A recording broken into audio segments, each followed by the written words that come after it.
Nous sommes le samedi 21 février, que le temps passe vite. Et ce soir, nous allons évoquer en début d'émission ce qui se passe en France, ce qui s'est passé à Lyon aujourd'hui lors de la marche en commémoration à ce militant nationaliste qui a été assassiné il y a une semaine. Nous avons des politiques pour en parler. Et puis nous passerons ensuite assez rapidement à l'actualité internationale parce qu'il se passe beaucoup de choses au Moyen-Orient.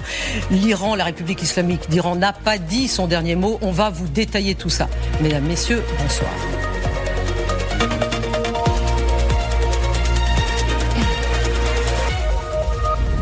Et j'accueille sur ce plateau politique Shannon Seban. Bonsoir. Bonsoir. Vous êtes secrétaire nationale Les Républicains. Merci d'être avec nous ce soir.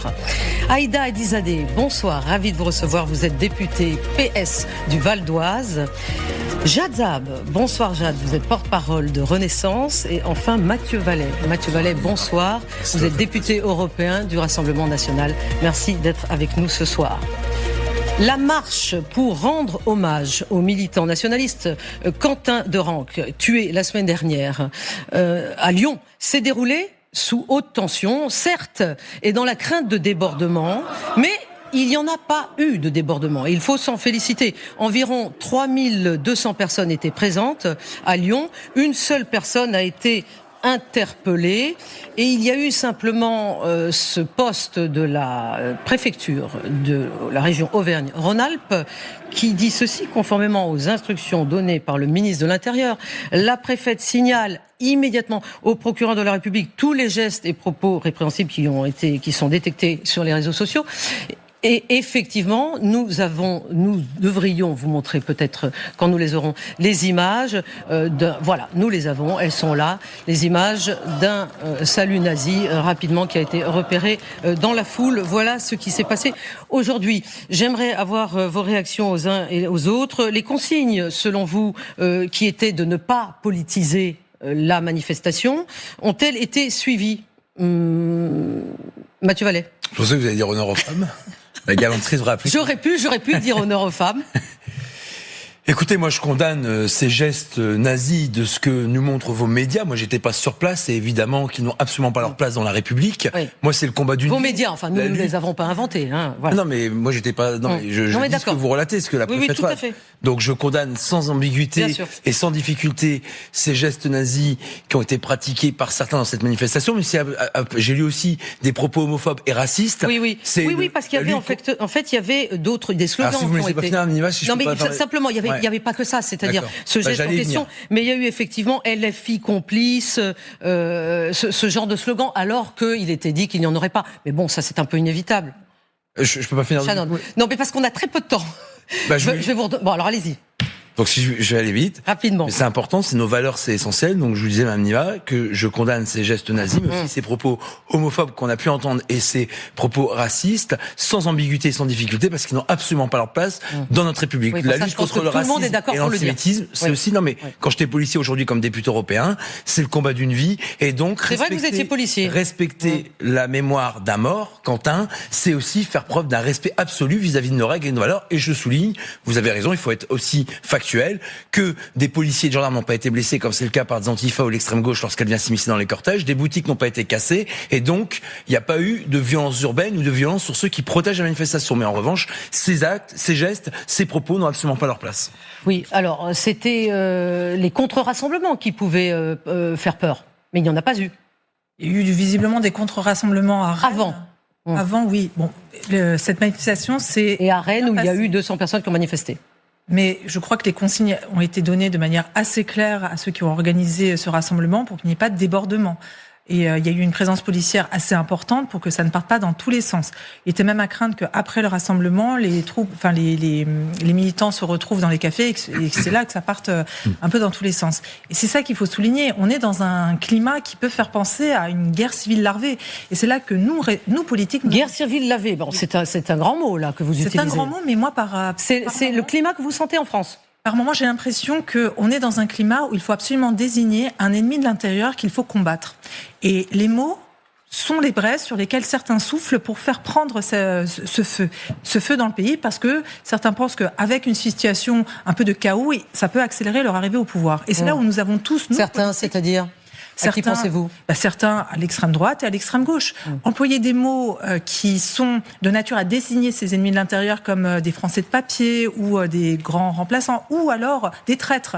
Nous avons été beaucoup accusés de traîtrise quand nous sommes allés négocier. Vous, le PS ? Oui, nous sommes allés négocier ce budget avec le gouvernement. Je pense que tous ces mots-là sont des braises sur lesquelles certains soufflent pour faire prendre le feu au pays. Et c'est là-dessus où nous avons tous une responsabilité, nous, politiques. Nous sommes tous des antifascistes puisque nous sommes tous des républicains, mais l'antifascisme ne doit jamais être la violence, parce que là, c'est le début de la fin. Oui. Shannon Seban, est-ce que vous comprenez la famille de Quentin qui n'était pas présente lors de cette marche, qui n'a pas voulu s'associer du tout, qui a voulu rester discrète, parce que justement la famille ne veut pas de récupération politique ?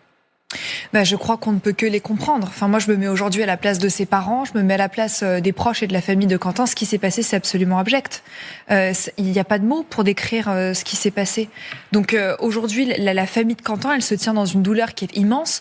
Et moi, ce que je veux juste rappeler, c'est que ce qu'on voit bien, c'est que et je veux rappeler encore une fois que ce sont aujourd'hui la France insoumise qui a un mort sur la conscience. Et excusez-moi, je mets des mots sur les mots. Parce qu'ils ont importé un conflit qui est terrible, que ce soit dans la rue, que ce soit au sein de l'hémicycle de l'Assemblée nationale. Et aujourd'hui, on voit bien le vrai visage. Ils ont apporté quel conflit ? J'appuie pour que vous soyez plus clair. Mais ils ont banalisé la violence. Vous savez, de la violence verbale à la violence physique et mortelle sur le terrain, il n'y a qu'un pas. Et la démonstration, c'est qu'il a fallu qu'on attende d'avoir un drame qui est celui de la mort d'un jeune homme de 23 ans, Quentin, pour commencer à ouvrir les yeux sur le danger que représente la France insoumise. C'est ça aujourd'hui la réalité. Et moi, je vous le dis tel que je le pense parce que nous avons une socialiste sur le plateau aujourd'hui.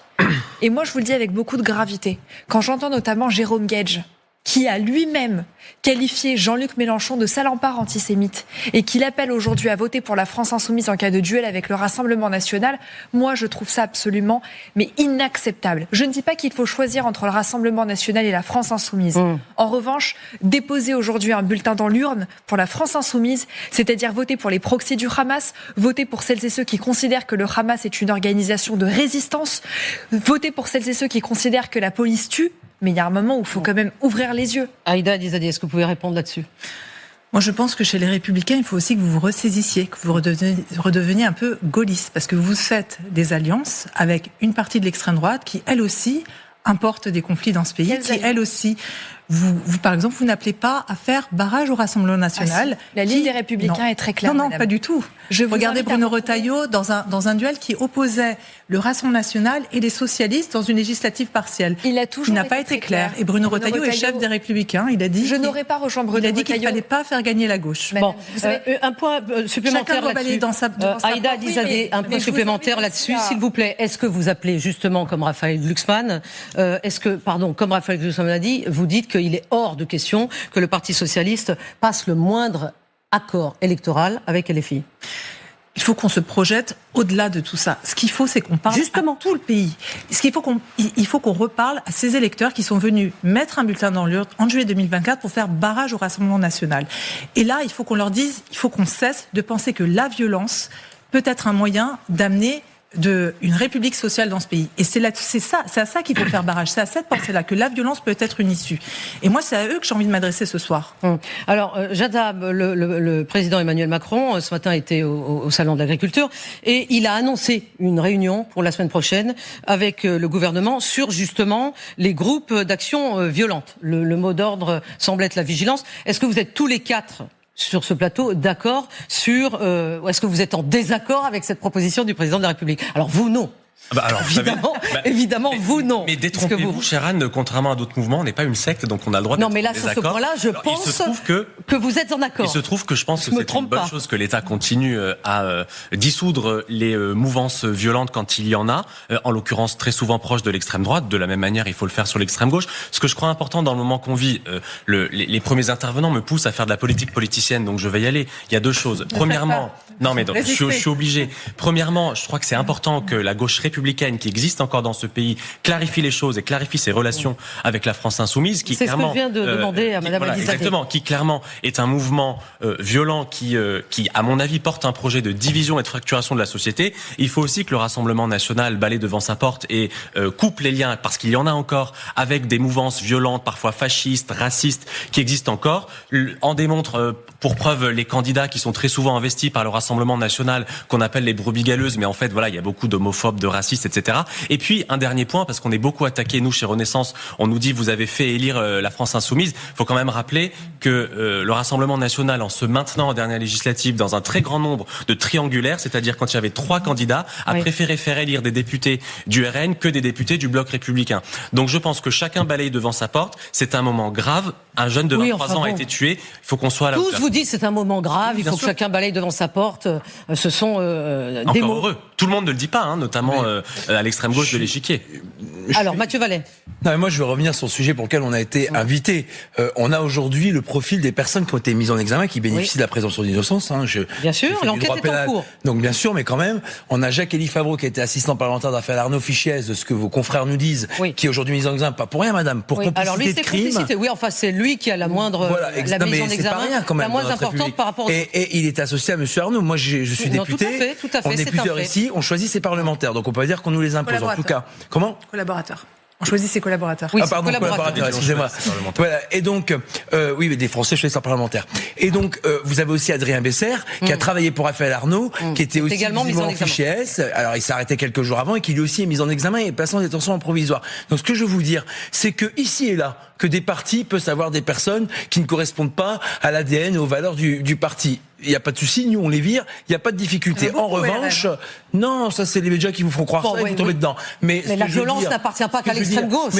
Ils revendiquent la jeune garde. Et ce qui me chagrine au Parti socialiste, c'est que sur vos documents de campagne de 2024, c'était pas si longtemps que ça, vous aviez la jeune garde qui était présente sur votre document, dont on voit que la plupart des protagonistes qui sont mis en examen, mis en détention ou pas, font partie de cette mouvance ultra-gauche qui est finalement une responsabilité dans ce lynchage à mort, ce jeune de 23 ans, Quentin, qui a été battu à mort en plein jour, en plein cœur de Lyon, sur la voie publique, filmé, pardon de le dire, alors que c'est de la sauvagerie qu'on nous voudrait tous condamner. Et je suis étonné qu'il y avait ce document de la jeune garde qui figurait sur vos documents électoraux, qui, de cette manière, vaut que vous cautionniez ce mouvement, qui fait l'objet d'une dissolution depuis alors, laissez répondre Madame Adizadeh, s'il vous plaît. Moi, ce qui me chagrine, c'est qu'au RN, à chaque élection, vous êtes obligé de mettre en place une cellule pour filtrer vos candidats.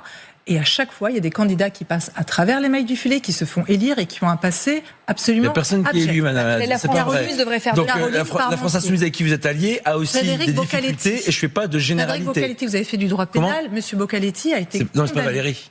Frédéric. Ah pardon, oui. Boccaletti a été condamné pour violence en réunion en 2000 et il est député. Madame Caroline Parmentier, vous êtes très sensible au sujet de l'antisémitisme, je suis aussi. Madame Caroline Parmentier a eu pendant 20 ans des écrits absolument abjects. Absolument. Et pas qu'elle. Et pas qu'elle. Dans Magazine Présent. Donc, quand je dis qu'il faut faire le ménage dans vos rangs, non seulement il faut faire le ménage, mais il faut changer d'idéologie au RN. Arrêtez de monter les uns contre les autres. Arrêtez d'agiter la peur et de dire que on n'agite pas la peur, on fait des propositions. C'est M. Macron qui fait des constats et qui résout rien depuis 10 ans. Pas en même temps, s'il vous plaît. La violence ne naît pas dans le vide. La violence est née de quoi? La violence, son carburant, c'est la peur. Et plus vous agitez la peur, plus vous faites monter cette violence. J'agite pas les peurs, madame. Alors, je vais juste répondre sur ça. Mathieu Vallet, je voudrais, pour faire rebondir le débat un instant, ça va. Sinon, ça va être. Non, mais ça va être très vite. Je peux répondre quand même. J'ai été mise en cause. Enfin, mon parti en tout cas. Votre idéologie. Non, mon idéologie elle est très claire, c'est la République. Mais ce que je veux vous dire, madame, c'est que pas en même temps, s'il vous plaît, c'est inaudible sinon. Alors, si vous voulez revenir et que ça soit audible, s'il vous plaît, soyez clair. Voilà, on est très clair. Non, j'aimerais que vous soyez clair. Vous êtes passionné aussi. Mais je vais être très concis. Vous avez fait des alliances avec la France Insoumise dans le nouveau Front Populaire en juin 2024 pour les élections législatives. C'est votre droit politique. Vous saviez très bien qu'il y avait des députés qui étaient condamnés pour des faits délictuels et ça vous a pas empêché de faire des alliances. Donc, charité bien ordonnée. Pourquoi monsieur Mais j'étais pas au courant de cette condamnation, madame, donc je vais la vérifier. Et ce que je veux dire, si vous faites des alliances... On va rester, on va abandonner cette polémique, s'il vous plaît, parce que sinon, c'est de l'entre-soi quasiment. Jadzab, s'il vous plaît. Je suis pas certain que l'échange que vous êtes en train d'avoir soit particulièrement intéressant pour les Français. Juste quelque chose, une analyse. Ma crainte, c'est que ce qui se passe là depuis une semaine, ça va permettre de dédiaboliser encore plus le Rassemblement national qui se présente comme les nouveaux républicains. Nous, on est gentils, on est encravatés. Non, la réalité, c'est que la France... On peut se demander si cette dédiabolisation est achevée. La France insoumise et le Rassemblement national sont les deux revers de la même médaille. Ce sont deux dangers de nature différente. Évidemment, je mets pas dos à dos LFI et le Rassemblement national, mais moi, je combats les deux et je considère que Jordan Bardella, qui vient nous donner des leçons sur la violence en politique quand on a un programme l'année dernière pendant les législatives qui consistait par exemple à différencier les citoyens français selon qu'ils sont binationaux ou qu'ils ne le sont pas. En réalité, le Rassemblement national nous a fait un ravalement de façade républicain. En réalité, il est le digne héritier du Front national. Et je regrette la mort, l'assassinat de Quentin, mais je regrette aussi dans la société que ça nous donne le sentiment que, regardez, quand vous écoutez M. Vallée, vous vous dites ils sont tous devenus républicains. En réalité, ils n'ont pas changé. Et je combats. D'accord, merci à vous quatre d'avoir été présents ce soir. Je vous avais dit que ça serait court. Merci, vous représentez des grands partis politiques. Je regrette simplement que LFI n'ait pas été présent ce soir, parce qu'il se trouve qu'il devient très difficile d'avoir des représentants de LFI sur des plateaux. Justement, pour le moment, ils ne parlent plus vraiment. Ça tombe bien, vous n'avez pas beaucoup de temps, donc vous auriez encore moins de temps de vous voilà, accorder. La publicité. Non, mais c'est normal. La publicité nous fait vivre. Nous sommes une chaîne privée. J'ai pas dit le contraire. Et l'information continue après la publicité. Dans quelques instants, nous allons passer à l'international, à ce qui se passe au Moyen-Orient. C'est très important, Mathieu Vallée, ce qui se passe au Moyen-Orient, comme en France, bien sûr, avec l'Iran, la République islamique d'Iran, qui n'a pas dit son dernier mot. À tout de suite. Vous voulez qu'on parle jusqu'au bout? Bonsoir ou rebonsoir, merci d'être avec nous sur LCI.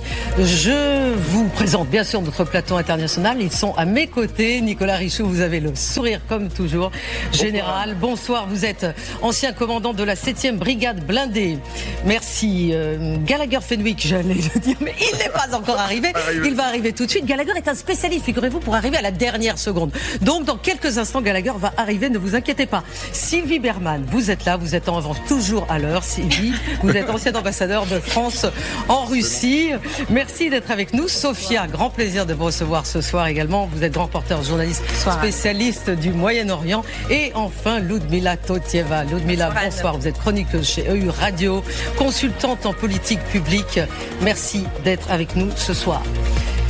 L'Iran, mesdames et messieurs, ce soir, justement, nous venons de l'apprendre, repositionne ses systèmes de défense anti-aérien S-300 autour de sa capitale Téhéran et d'Isfahan. Vous voyez les images en prévision, évidemment, de frappes américaines potentielles. Ce sont des images en OSINT, c'est-à-dire donc satellitaires, qui le montrent en source ouverte.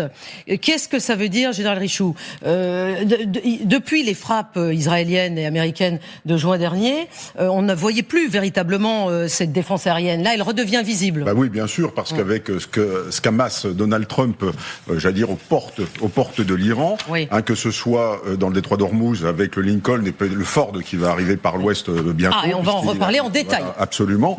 Eh bien, ils s'attendent à des bombardements. Donc, il est normal aujourd'hui, ils ont sûrement refait leur défense aérienne, parce leur défense aérienne en juin, elle a été quand même fortement attaquée par les Israéliens, notamment, qui ont délivré les passes qui ont permis aux Américains, après, de faire ça de manière en sécurité. Il semblerait, Général, sur ces images, alors je ne suis pas spécialiste militaire, je vous transmets ce que j'ai lu, je travaille pour cette émission.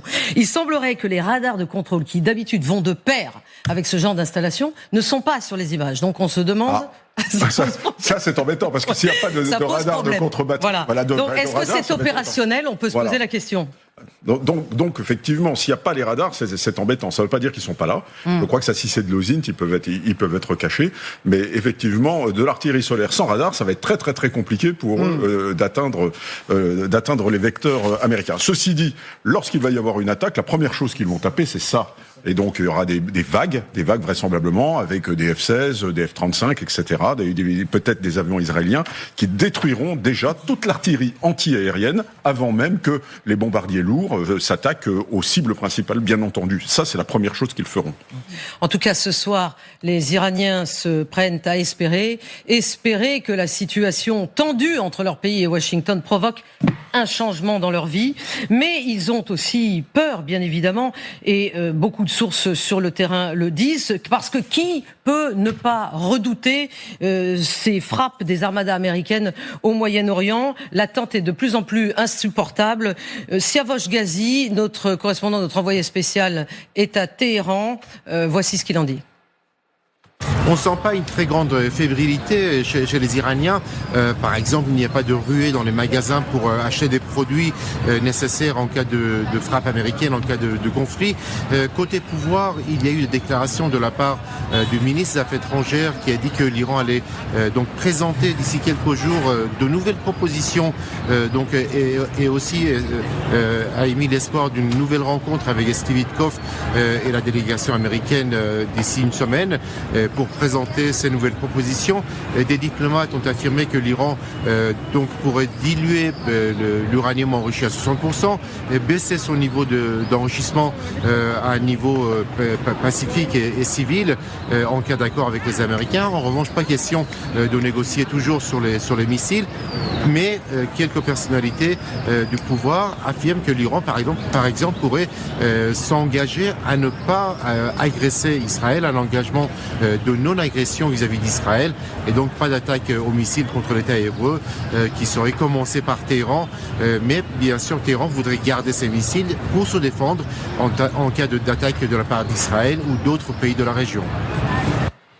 Oui, Sophia Amara, donc bien évidemment, à Téhéran, il y a les Iraniens, certains d'entre eux, on ne peut pas le quantifier, souhaitent qu'il y ait des frappes.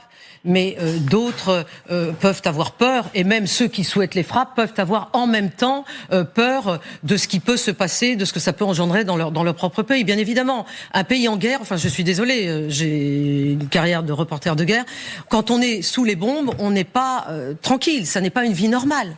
Oui, on estime à 80% le nombre d'Iraniens qui souhaitent ardemment la chute du régime. Et beaucoup savent que la condition pour y parvenir, ce sont des troupes au sol. Alors évidemment, des bombardements, c'est le minimum syndical, si j'ose ainsi m'exprimer. Donc, tout en craignant ces bombardements, il y a fort à parier, tout en les craignant bien sûr pour leur propre vie, il y a fort à parier que beaucoup espèrent tout de même que l'Iran soit frappé, en espérant que ce soit des frappes qui soient ciblées et qu'elles ne visent pas ou qu'elles n'aient pas d'impact sur la population civile.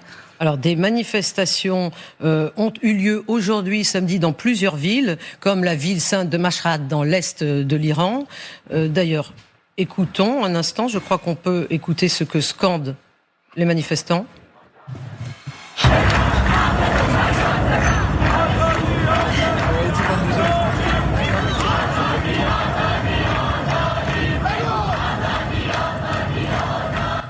Donc, Gallagher Fenwick, qui est arrivé sur le plateau, j'en profite. Il y a donc des manifestations qui se poursuivent en Iran, quelques-unes. Là, on vient de montrer à Mashhad. On va vous montrer aussi dans une université, l'université Sharif technologique de Téhéran. Des slogans comme liberté, liberté sont scandés. Ça continue. De courageux Iraniens continuent à descendre dans la rue, malgré les répressions. Non, effectivement. Alors, Mashhad, me semble-t-il, qui est la ville natale c'est la ville natale de l'ayatollah. En plus, oui. On a vu ces scènes dans différents endroits. C'est la reprise des cours et vous avez utilisé le bon mot. Et il faut s'incliner, je crois, devant le courage de ces manifestantes et ces manifestants, parce que ce sont des gens qui sortent dans la rue, sachant ce qu'ils ont enduré pendant des jours jusqu'à la mi-janvier. Donc on voit que ce mouvement, en réalité, et ça n'est pas franchement une surprise, n'a pas été éteint. Il a été effectivement suspendu par l'immense brutalité de ce régime, mais la colère continue de se gronder et on voit qu'elle continue de se manifester dans différentes provinces, puisqu'on a montré des images à la fois de Téhéran, la capitale, mais de Mashhad, qui est à des centaines de kilomètres de là. Alors justement, étonnamment, Donald Trump a mentionné la population iranienne, il en parle assez peu souvent, pour exprimer sa tristesse. Il vaudrait mieux qu'il négocie un accord équitable. Le peuple iranien n'a rien à voir avec les dirigeants iraniens. Et c'est une situation très triste. 32 000 personnes ont été massacrées en peu de temps. Je me sens très mal pour cette population iranienne. Ils vivent un véritable enfer. Ludmila Totieva. Oui, j'ai croisé aujourd'hui, justement, lors de la manifestation qui était en soutien de l'Ukraine, une Iranienne qui était là aussi pour, justement, soutenir l'Ukraine dans cet effort pour la liberté. Et en cet échange, en fait, qu'on a eu, elle dit que le peuple, il sort dans la rue en Iran, mais ils se sont quand même découragés, un peu laissés de côté par les dirigeants occidentaux. Alors, son but à elle, c'était vraiment de rassembler un peu les encouragements. Par exemple, des gens comme moi, une Ukrainienne qui soutient aussi le combat de mon peuple, mais aussi qui pourrait encourager les personnes qui sont chez eux, à la maison, qui prennent un risque énorme. Plusieurs sont incarcérés, les membres de la famille qu'on ne peut pas retrouver. C'est vraiment très, très grave. Aujourd'hui, effectivement, si on regarde ce qui se passe en Ukraine et cette lenteur et c'est ce jeu politique à laquelle Trump se donne, effectivement, j'ai aussi ce mal quand je regarde le peuple iranien. Vous vous sentez solidaire, évidemment. Oui.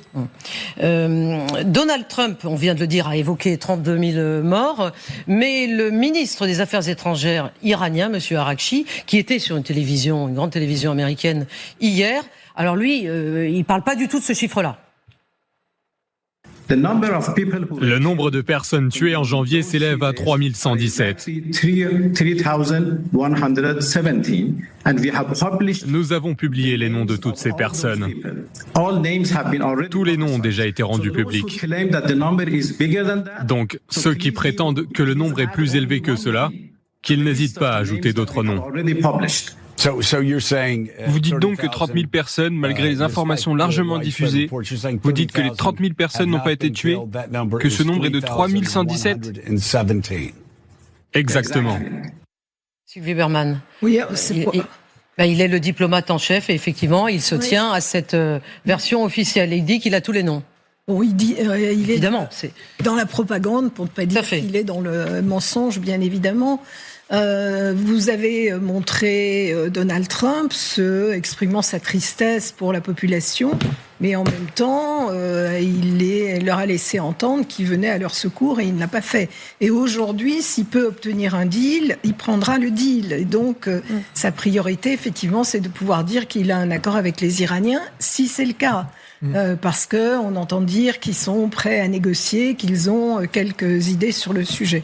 Donc on n'en sait rien, on est en veillée d'armes depuis 15 jours en pensant que le lendemain on aura une attaque, personne n'en sait rien. Mais malheureusement, la population risque d'être très insatisfaite. Il y a une information qui circule également sur une offre qui aurait été transmise aux Iraniens, à Araghchi notamment via les Omanais, concernant le régime balistique.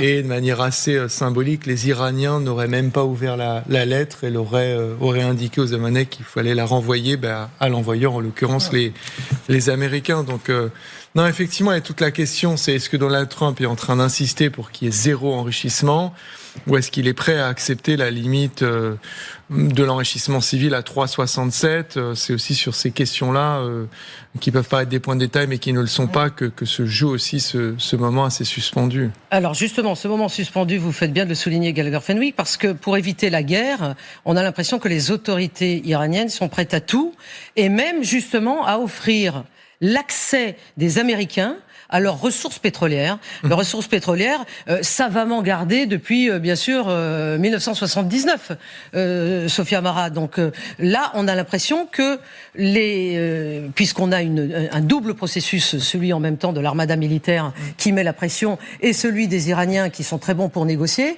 les Iraniens qui proposent quelque chose qu'ils n'ont pas proposé auparavant. C'est tout à fait, c'est un peu le bazar. Sans mauvais jeu de mots. Évidemment, comme vous parliez tout à l'heure des Iraniens et de la population, elle n'a que peu de poids dans ces négociations du donnant-donnant. Ce que l'on sait, c'est que non seulement les Iraniens auraient proposé cela, mais qu'ils auraient proposé aussi, dans le cadre des concessions, entre guillemets, de s'engager à ne plus frapper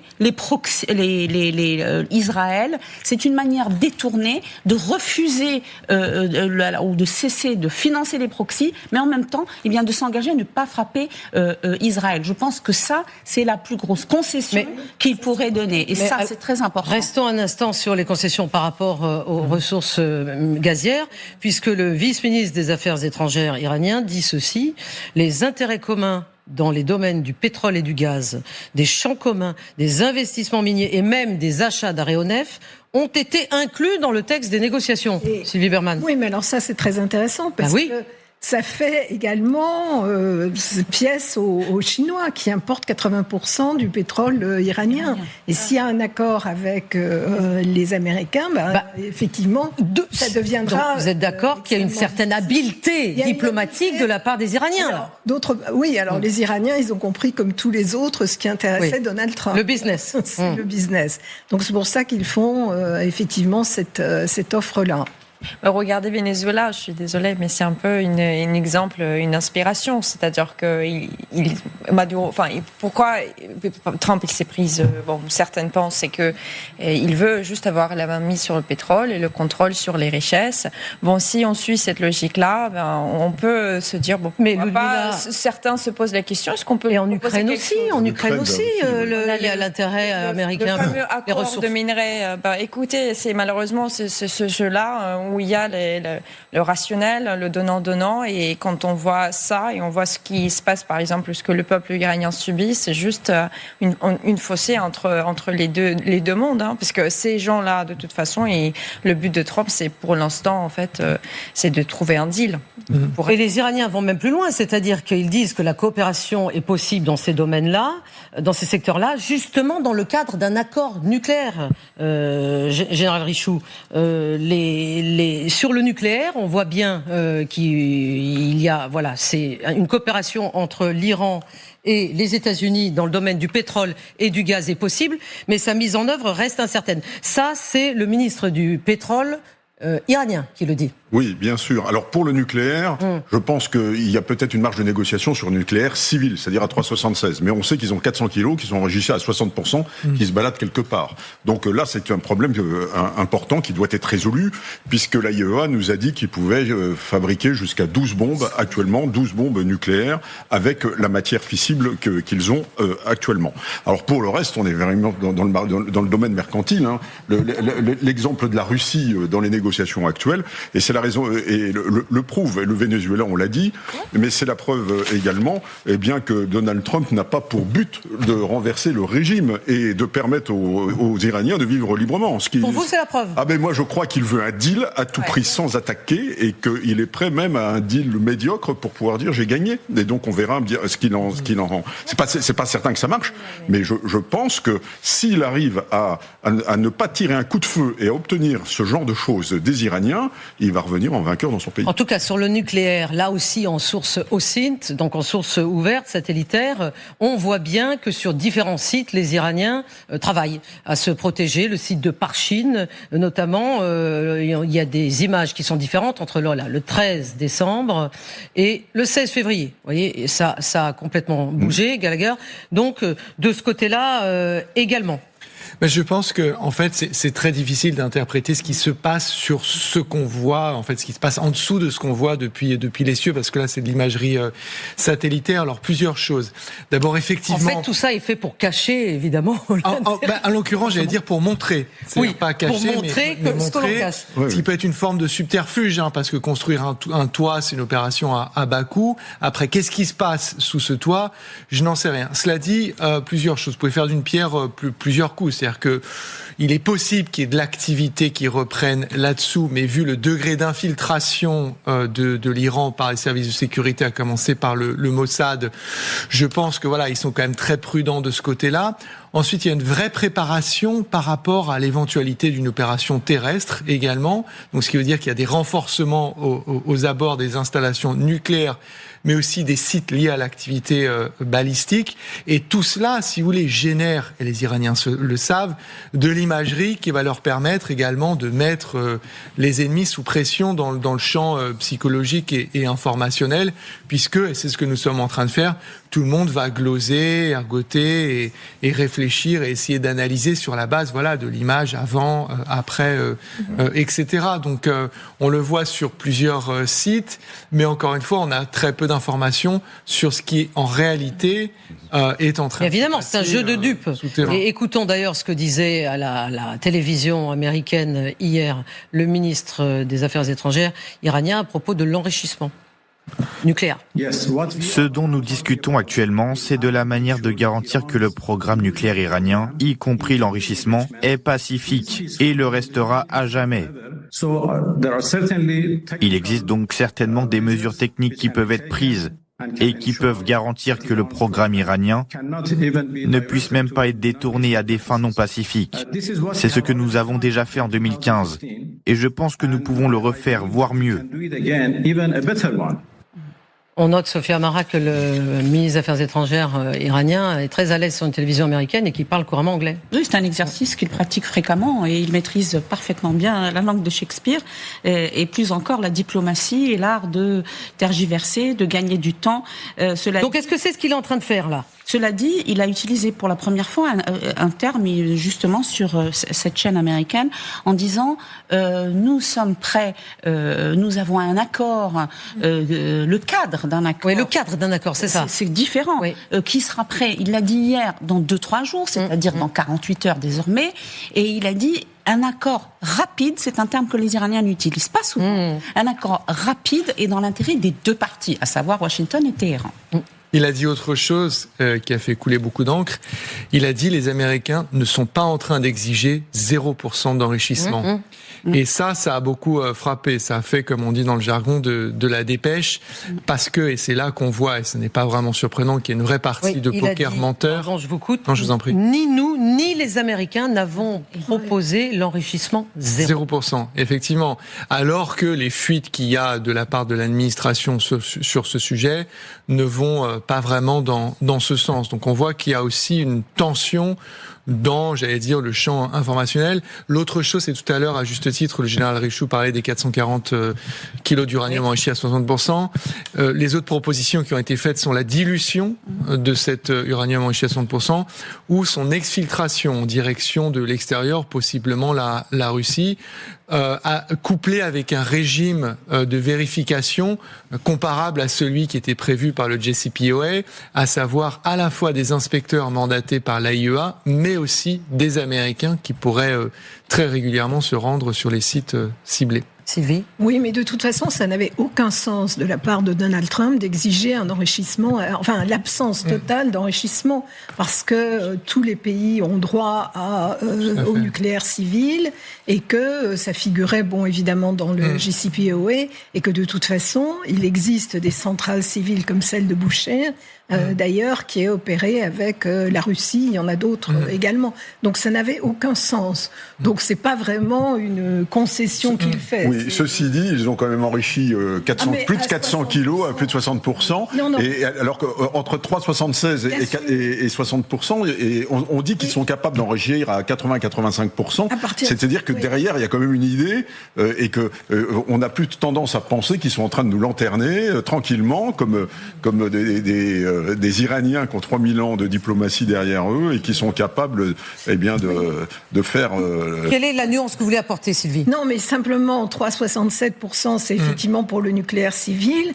Quand ils l'enrichissent à 60% et qu'ils disent c'est pacifique, non. Parce oui, voilà, c'est ça. On est bien d'accord. Donc il y a quand même un vrai sujet. En fait. Il y a encore autre chose dans la dimension énergétique, c'est que quand vous avez les deuxièmes réserves de pétrole prouvées au monde et les troisièmes en matière de gaz, est-ce que vous avez besoin de l'énergie nucléaire ? À cela, vous pouvez ajouter un autre point, qui est la possibilité d'être fourni en uranium enrichi sous le seuil civil par des puissances nucléaires extérieures. C'est-à-dire que vous faites zéro enrichissement, vous avez des centrales, mais tout cela, l'uranium enrichi en l'occurrence, vient de l'extérieur. Mais pour l'instant, ça c'est refusé également par le régime. Donc on voit qu'il y a quand même différentes propositions qui sont faites, différentes pistes qui sont envisagées. Est-ce que ça permet d'éviter l'action cinétique ou militaire ?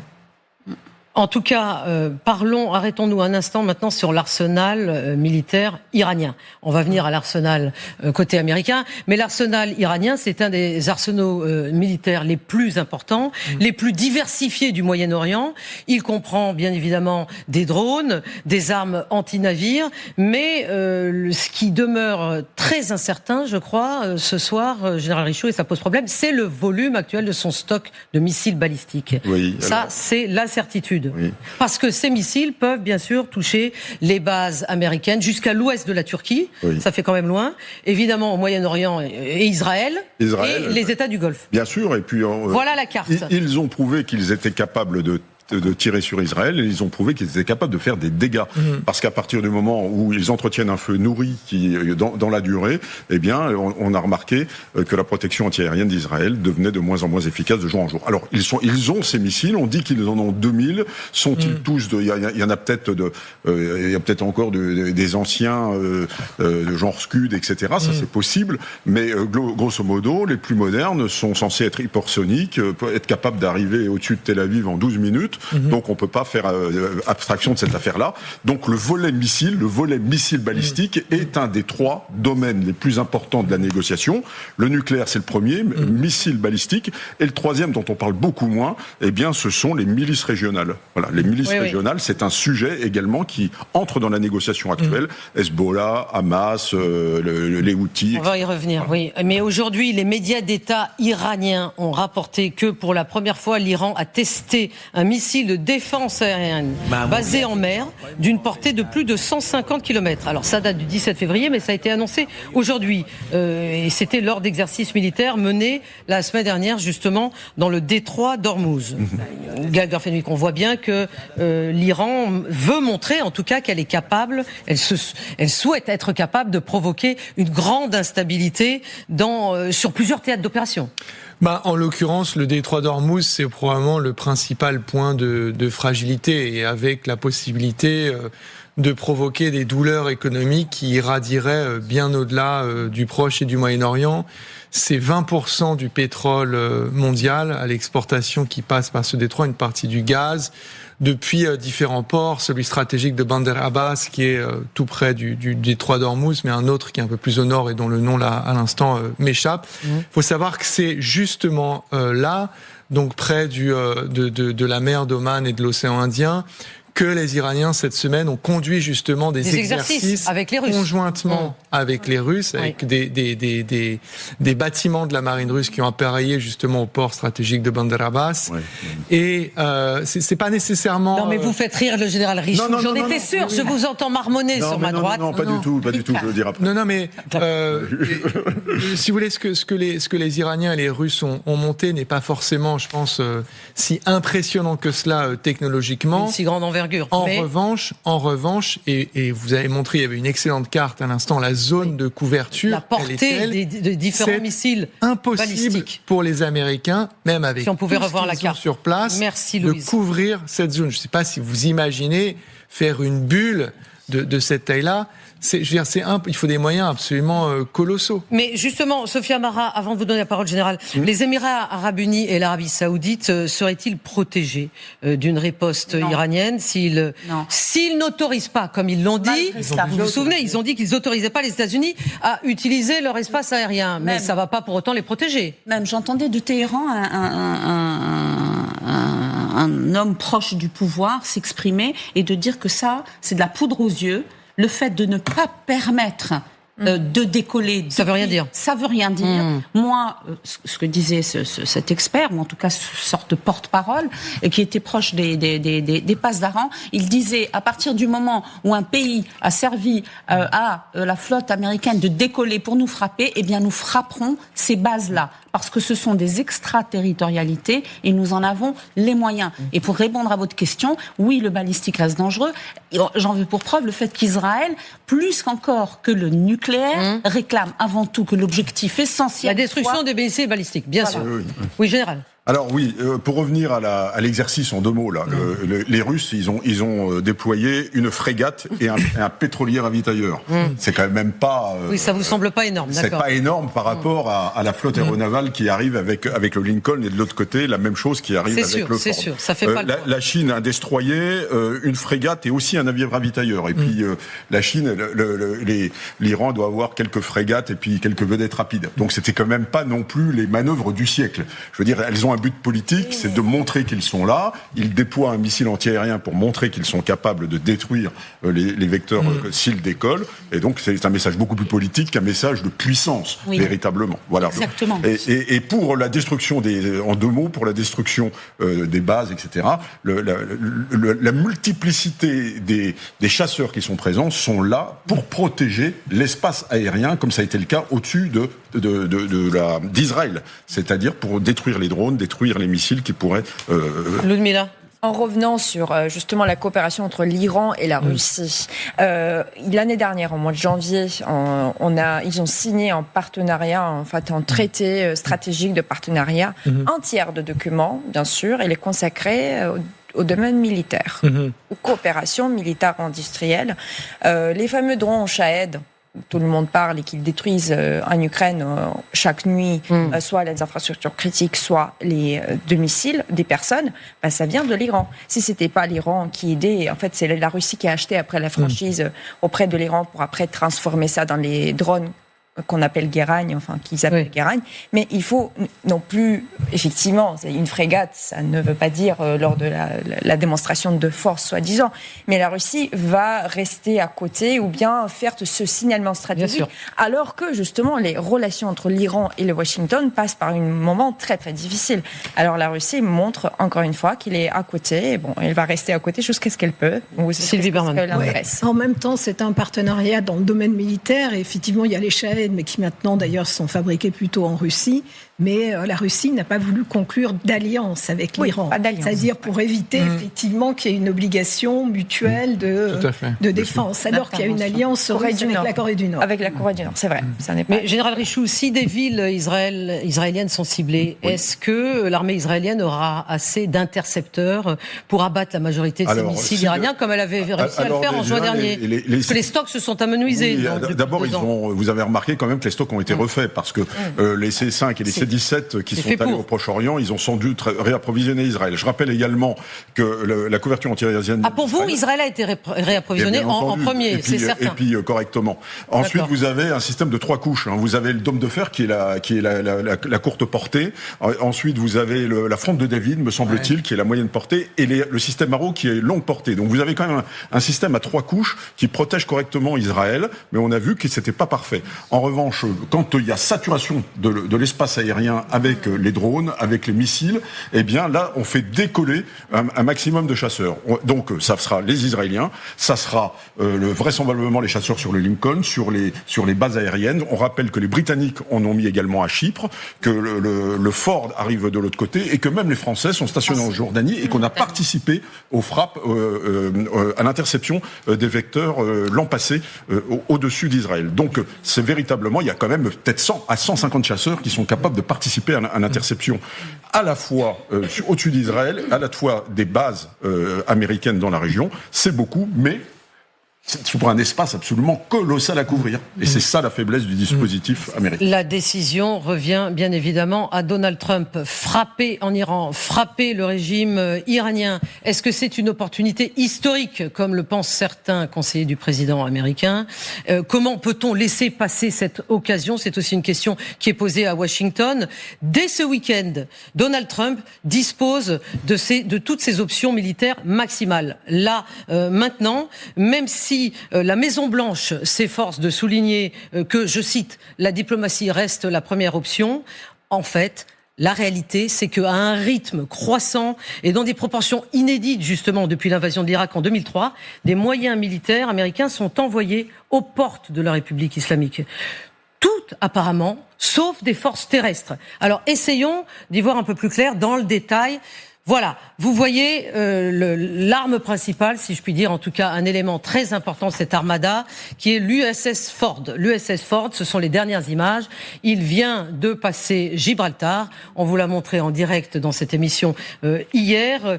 Et le Ford est en train d'aller se positionner, général, au fond de la mer Méditerranée, c'est-à-dire plutôt face à Israël. Oui, plutôt face à Israël. Enfin, plutôt. Après tout, on n'en sait rien. Non, on n'en sait rien. Le canal de Suez. Absolument. Mais je veux dire, militairement, ce qui me semble aujourd'hui le plus crédible, c'est qu'il va se positionner comme ça s'était passé l'an passé au large d'Israël pour apporter une protection anti-aérienne à Israël et éventuellement aux pays de la région.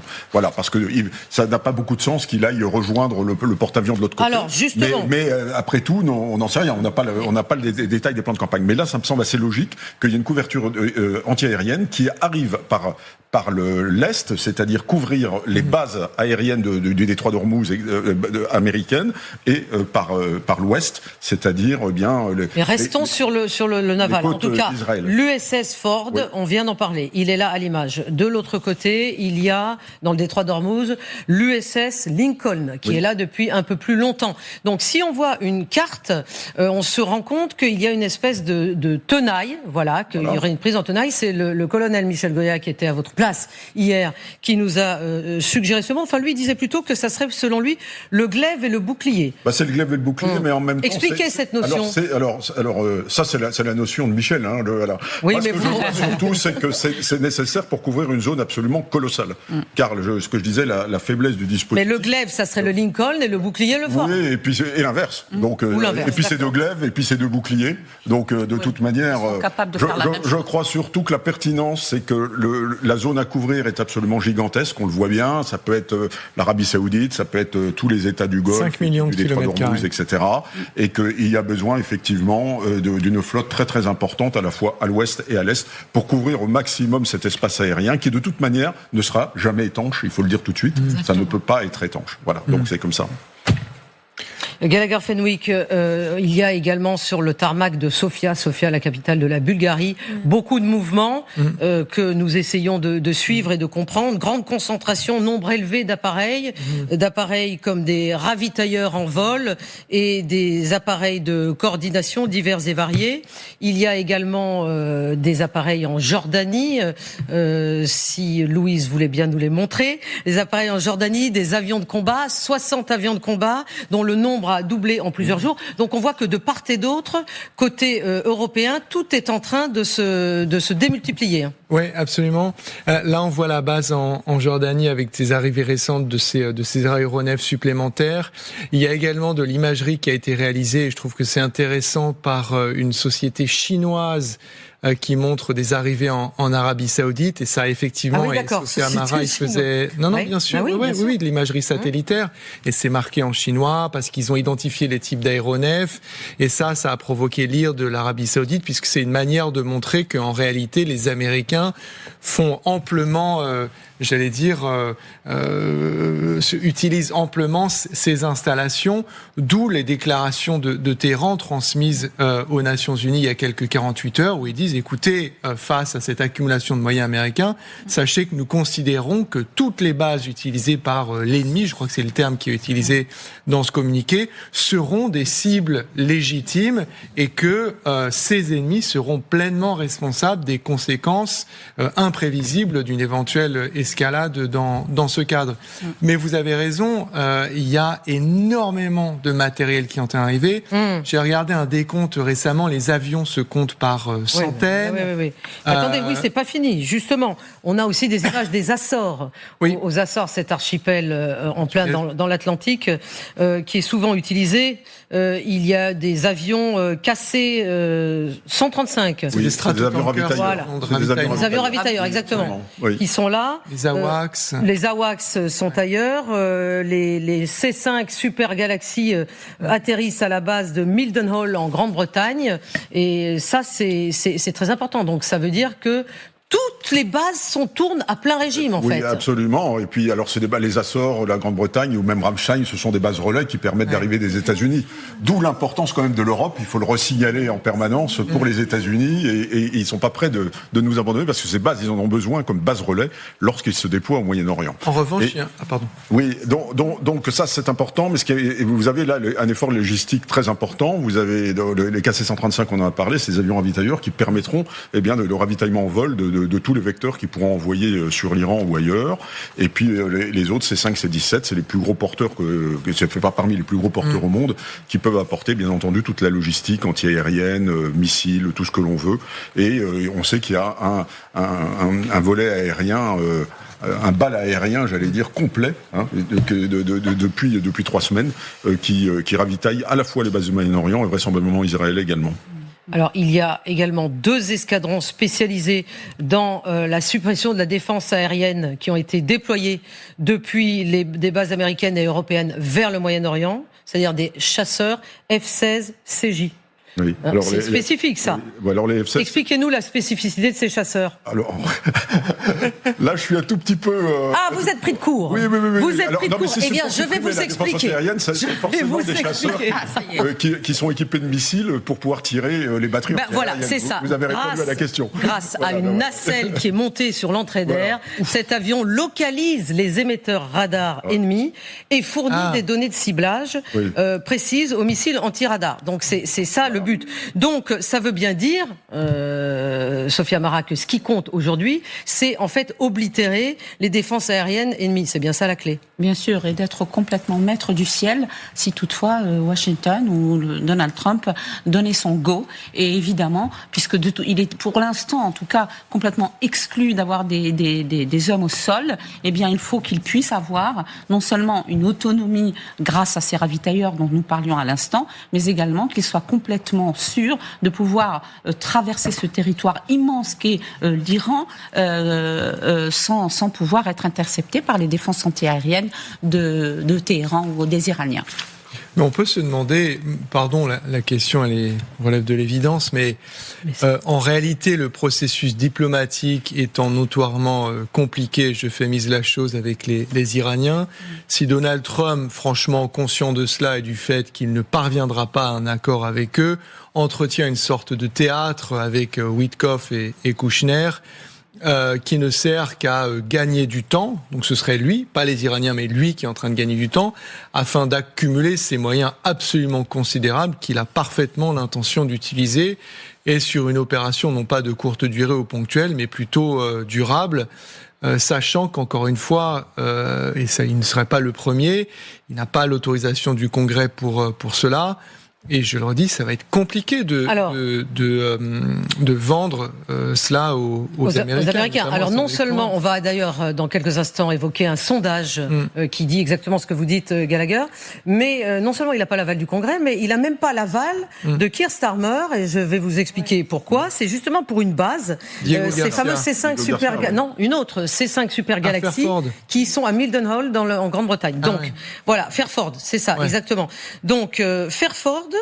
Si j'ai bien compris, si Donald Trump se prépare à frapper dès ce soir l'Iran, il se heurte à des procédures juridiques en Grande-Bretagne qui l'obligent à demander l'autorisation, ce qu'il déteste bien évidemment, au Premier ministre, pas qu'au Premier ministre, à tout le monde, au Premier ministre Keir Starmer. Donc c'est le cas de cette base aérienne de Fairford. Il l'a mentionné sur Truth Social. Et s'il avait le droit d'utiliser Fairford, cela diviserait le temps de vol des avions de moitié. Parce que ces avions, ils avaient mis 37 heures en juin 25 pour partir, les B-2, pour partir de leur base dans le Missouri, Gallagher Fenwick, pour larguer les bombes anti-bunker en Iran. Donc, cette problématique, on la voit sur différents sites. C'est pour ça que j'ai commencé par parler de Diego Garcia, parce qu'il y a une situation avec les îles Chagos et l'île Maurice.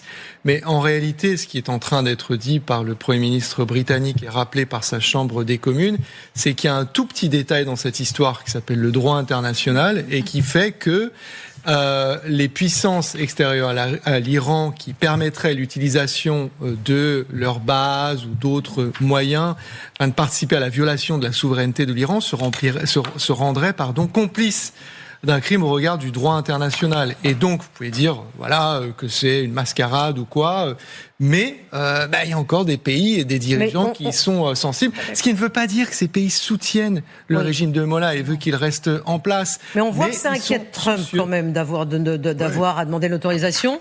Regardez ce qu'il a écrit sur Truth Social. Si l'Iran décide de ne pas conclure d'accord, toujours ce même début de phrase, bien sûr, pour mettre la pression, il pourrait être nécessaire pour les États-Unis d'utiliser Diego Garça, vous venez de le dire, et l'aérodrome de Fairford en Grande-Bretagne afin d'éradiquer une attaque potentielle de la part d'un régime extrêmement instable et dangereux. Oui, il s'agit là d'une attaque préemptive. C'est ça qui. Une frappe préemptive. Une frappe préemptive. Mais en tout cas, on mesure bien l'évolution du Royaume-Uni. On se souvient de la guerre en Irak où Tony Blair avait été accusé d'être le caniche de Bush. C'était totalement illégal, cette opération, et il avait suivi quoi qu'il advienne. Et même depuis le Brexit, où les Britanniques choisissaient toujours les États-Unis contre l'Union européenne. Mais depuis que Trump est au pouvoir, les choses ont quand même changé. Mais c'est quand même intéressant de voir qu'il est dépendant quand même d'un certain nombre de exogènes sur lesquels il n'a pas de prise. Et surtout, Donald Trump est toujours en train de critiquer l'Europe, etc. Voilà. Là, il a besoin de l'Europe il a besoin à propos de ses bases. Et il montre qu'il n'est pas une puissance qui à un moment donné, peut s'abstenir de l'autorisation de ses alliés. On se souvient, par exemple, Mitterrand, quand ils avaient voulu bombarder la Libye, il avait interdit l'espace aérien au-dessus de la France pour aller bombarder la Libye. Et ça, c'était dans les années 80. Et là, à Fairford, il faudra qu'ils traversent la France, les bombardiers. Donc il nous faut aussi traverser l'espace aérien français. Ça va être intéressant de voir ce qui va se passer. Mais Gallagher. Non, j'étais interpellé par la formule qu'a utilisée Donald Trump, et je me trompe sans doute, mais je pense qu'il est en train de dire aux Britanniques, attention, on n'est pas en train d'attaquer l'Iran. Regardez ce qu'il dit, d'éradiquer une attaque potentielle de la part d'un régime dangereux. Donc il dit, écoutez, c'est de la légitime défense. Permettez-moi face à la riposte iranienne. Parce que c'est une manœuvre défensive et non offensive. Donc c'est une sorte de frappe. J'allais dire, oui. C'est la définition. C'est la définition de la frappe préemptive. Effectivement, c'est en tout cas aujourd'hui ce qu'il voudrait essayer de nous faire croire, tout en brouillant les pistes. Sophia Amara. Oui, en tout cas, dans son message, il exprime clairement, il montre clairement qu'il n'entend pas le non des Anglais. Les Anglais ont dit non. Et il dit. Les Anglais avaient déjà dit non en juin dernier. Qu'il s'agisse de Fairford ou de Diego Garcia, et lui là, c'est simplement, il nous montre qu'en fait, il n'entend pas le non. C'est un mot qu'il ne comprend pas. Et de toute façon, cela dit, il aurait d'autres moyens. Les Açores, partir depuis les États-Unis, évidemment que ça doublerait et même plus le temps de vol, pour frapper, parce que Diego Garcia, à 3700 km de l'Iran, et Fairford, qui est près d'Oxford, est à 4000 et quelques. Mais évidemment que si les Anglais veulent pas, je vois pas comment il peut utiliser ses bases. Alors, quand même, restons un instant là-dessus. Ça réduirait le temps de vol de moitié. Donc, ça réduirait également, ça diminuerait quoi ? Ça diminuerait les coûts de carburant. Bien évidemment, les coûts de carburant. Donc, on peut se demander si c'est pas un signe qu'on va qu'on se donne les moyens d'aller potentiellement vers une campagne longue. Non, bien sûr. Autre chose, c'est qu'il ne faut pas oublier que les Britanniques, récemment, ils ont coopéré militairement avec les Américains pour l'interception d'un ou deux vraquiers russes au large des côtes de l'Écosse. Et Keir Starmer en a parlé. Il a dit là, ça s'est fait dans le cadre du droit international. Donc il n'y avait pas de souci pour qu'on facilite cela, puisque les Américains étaient partis justement d'Angleterre à l'époque. Mais disait Keir Starmer, ça se faisait dans les règles, entre guillemets, du droit international. En fait, l'espace qui doit être recherché là n'est pas simple à trouver parce qu'on voit se percuter, me semble-t-il, deux droits.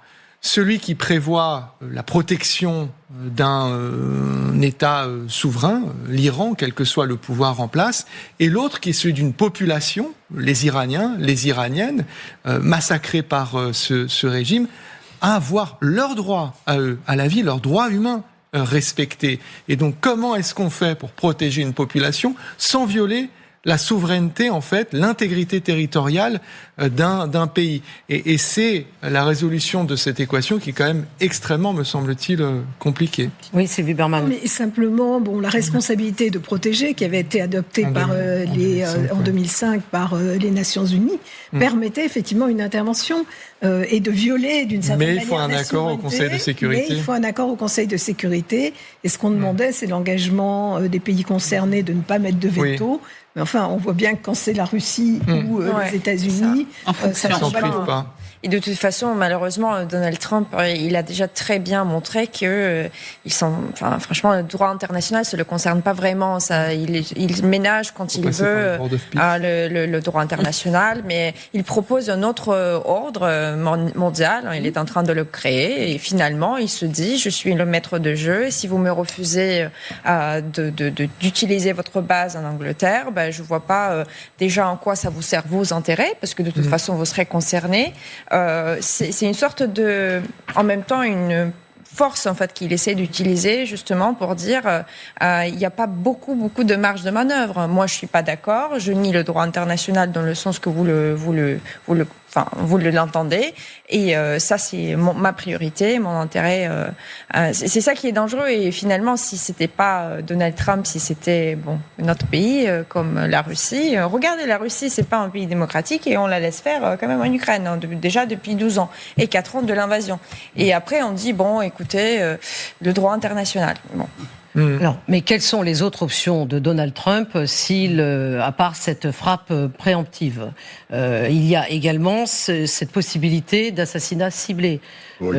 Général Richoux, assassiner l'ayatollah, son fils Mojtaba et des mollahs, justement pour pouvoir essayer d'éviter le reste. Mais est-ce que c'est faisable? Alors ça me paraît d'abord difficilement faisable, ça ne veut pas dire que c'est impossible, ça me paraît difficilement faisable, on n'est pas à Caracas, à mon sens. C'est compliqué parce qu'il faut des complicités au sol ou alors il faut être capable de le détruire en matière aérienne, c'est-à-dire de taper dans le bunker et d'être certain qu'il va être enseveli en dessous.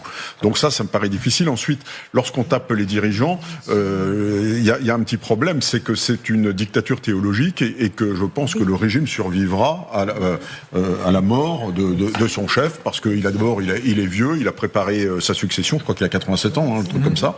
Il est malade, il a préparé sa succession, et la mort de l'ayatollah Khamenei ne changera rien du tout au régime des mollahs. Donc je crois que on peut le faire par satisfaction, parce que c'est un sale type, etc., etc. Mais si on pense que c'est ça qui va résoudre la crise, à mon avis, on se met parfaitement le doigt dans l'œil. Et sur la faisabilité, la pratique d'aller le chercher et de le tuer, à mon avis, c'est vraiment compliqué. Puis alors aller le chercher au sol, c'est encore beaucoup plus compliqué. Oui, ce qu'on ignore, c'est quel est le degré de concertation avec les Israéliens. Aussi. Est-ce que les Israéliens seraient en mesure de faire? Parce que imaginons qu'il y ait des frappes américaines ponctuelles, peut-être que les Israéliens mettraient en œuvre ce qu'ils ont fait avec le Hezbollah, la puissance 10. Ça, les Israéliens le disent très régulièrement. Ils ont infiltré les Iraniens, y compris les services de sécurité, probablement l'armée aussi. Ils ont des capacités de frappe à l'intérieur, donc ce ne serait pas nécessairement les Américains. En tout cas, un sondage américain qui vient de paraître, qui a été commandé par l'Université du Maryland, montre que l'opinion publique américaine, elle est justement plutôt majoritairement opposée ou indécise par rapport à ces frappes en Iran. Quels sont les chiffres? 49% des Américains, des sondés, s'opposent à une attaque initiale, à une intervention initiale, et 21% est favorable, Gallagher Fenwick. C'est extrêmement faible. Ouais. Et c'est vrai que je pense que vous pouvez faire le tour des États-Unis aujourd'hui et demander aux Américains quelles sont vos 100 priorités. Et il n'y a sûrement pas cela, pas dans les 100, pas dans les 100. L'Iran ne serait même pas dans les 100 premières priorités. Donald Trump, il a fait campagne sur l'économie, sur l'immigration, sur tout un tas de questions différentes. L'Iran n'en faisait absolument pas partie. Je rappelle qu'il y a une forme de précipitation qu'on peut juger salutaire, quand Donald Trump a été le premier et probablement le seul à réagir, militairement en déplaçant du matériel quand ce régime tyrannique a commencé à massacrer sa population. Mais il a peut-être confondu vitesse et précipitation, parce que maintenant, le sentiment que ça donne, toute cette accumulation, c'est que c'est une sorte d'intervention qui cherche désespérément une mission. Parce que je pense que Donald Trump, quand la question lui est posée par ses conseillers... Donc pour vous, c'est pas son avantage que ce suspense, si je puis dire, dure aussi longtemps? Si vous voulez, je pense que Donald Trump n'est pas certain de ce qu'il veuille en faire. Il hésite. Ça me paraît assez évident à ce stade. Et une chose qu'on n'a pas mentionnée, c'est le Wall Street Journal qui en parle, qui est franchement une presse conservatrice, qui est pas tout à fait systémiquement défavorable à Donald Trump. C'est qu'il y a tout un article sur une vraie fatigue à bord du Ford. Faut pas oublier que ça, ce sont des gens, des hommes, des femmes, qui ont déjà passé des mois au large du Venezuela. Là, on leur a pas dit vous rentrez à la maison, on leur a dit vous savez quoi, vous partez en Méditerranée orientale et possiblement en mer d'Oman. Et donc, on lit tout un article sur des problèmes de logistique à bord, problèmes de sanitaire, des gens qui ratent des événements importants, etc., et qui commencent à atteindre un certain degré de fatigue et de saturation. Mais ce qui est intéressant, c'est que l'ambassade américaine en Irak a posté un message aujourd'hui même sur X, qui est celui-ci. Vous y voyez Donald Trump, et écrit en dessous en arabe, le président Trump a été clair en affirmant que le régime iranien ne peut continuer à déstabiliser l'ensemble de la région. Donc, on peut quand même dire, Sophia Marac, c'est une allusion directe au soutien de l'Iran, justement, à ses proxys, dont on parlait tout à l'heure, au Yémen, au Liban, à l'Irak, et c'est une posture de force qui sous-entend une intervention possible. Et ça, elle va immédiatement à l'inverse du sondage qu'on vient de voir. C'est-à-dire que voilà ce que les autorités américaines veulent projeter, et voilà ce que les Américains pensent. Oui, alors que le fait que les petits politiciens ne respectent pas l'avis ou l'opinion ou les désirata d'un peuple, ça n'est pas... c'est ça, je veux dire, on peut trouver ça partout dans le monde. Mais là, effectivement, ce message est très intéressant parce que il émane de l'ambassade des États-Unis à Bagdad, en Irak, où se trouve une partie des proxys de Téhéran, et les Américains sont très fâchés actuellement de voir que le pouvoir à Bagdad est de plus en plus proche à nouveau des Iraniens, en la personne d'un ex-premier ministre qui a fait beaucoup de bruit, Nouri al-Maliki, à tel point que les Américains se sont eux-mêmes manifestés pour une simple élection d'un premier ministre, ou désignation d'un premier ministre, pour dire celui-là, on n'en veut plus. Or, Nouri al-Maliki, en Irak, est connu pour sa proximité d'avec l'Iran, du Hashd al-Sha'bi, de toutes les milices, du Hezbollah irakien, à qui il laisserait carte blanche pour aller s'en prendre aux Américains et à leurs intérêts dans la région, contrairement à l'actuel Premier ministre, qui lui est beaucoup plus pondéré et qui a même failli se laisser aller à condamner les actions des miliciens irakiens pro-iraniens. Mais donc le problème des milices, c'est véritablement un des problèmes sur lesquels les négociations achoppent.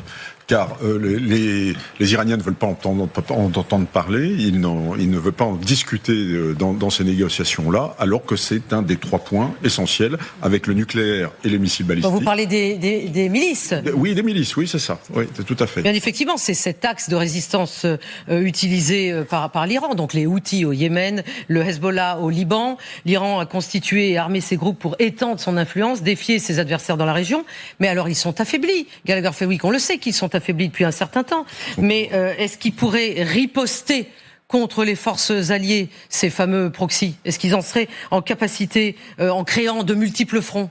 Alors, ils sont extrêmement affaiblis, mais ils maintiennent une capacité de nuisance. C'est ça qu'il faut comprendre, c'est que vous avez face à face une force de... Mais c'est peut-être pour cela que Trump hésite. Oui, c'est-à-dire qu'on lui fait comprendre qu'effectivement, tout cela, ce qui s'appelait l'arc de feu, donc qui va de Sanaa... Oui. L'axe de la résistance, bien sûr. Oui, j'allais dire jusqu'à Dahieh et même le sud Liban. a été grandement affaibli, mais ça n'a pas du tout disparu. Et donc ces forces-là, effectivement, même si elles pourraient être dans une large mesure neutralisées, il suffit d'une opération qui fonctionne, vous avez des morts américains, et là l'équation elle devient extrêmement compliquée pour Donald Trump, surtout au vu du sondage que vous avez montré. Juste un chiffre, l'Iran c'est pas l'Irak, mais il y a eu 20 ans d'opérations militaires américaines. J'ai essayé de chercher le chiffre du nombre d'Américains morts par des tirs amis, donc pas tués par des ennemis. Et la fourchette la plus haute qui circule, c'est 10%. Là, vous pouvez vous dire que vous avez 50 000 Américains qui sont mobilisés, pour l'instant, sur cette opération. Quand vous faites l'addition des moyens arrivés et ceux sur place, et je suis sur une fourchette médiane, c'est 5 000 Américains qui seraient tués. Alors, si c'est une opération qui durerait très longtemps, mais vous imaginez bien qu'une guerre avec l'Iran, je veux dire, c'est 4 fois la superficie de l'Irak. Donc, il faut rentrer sur quelque chose de très, très. Il n'y a pas de troupes au sol, il n'y a pas de moyens de conquête de l'Iran actuellement. Moi, je veux dire, où sont les troupes au sol ?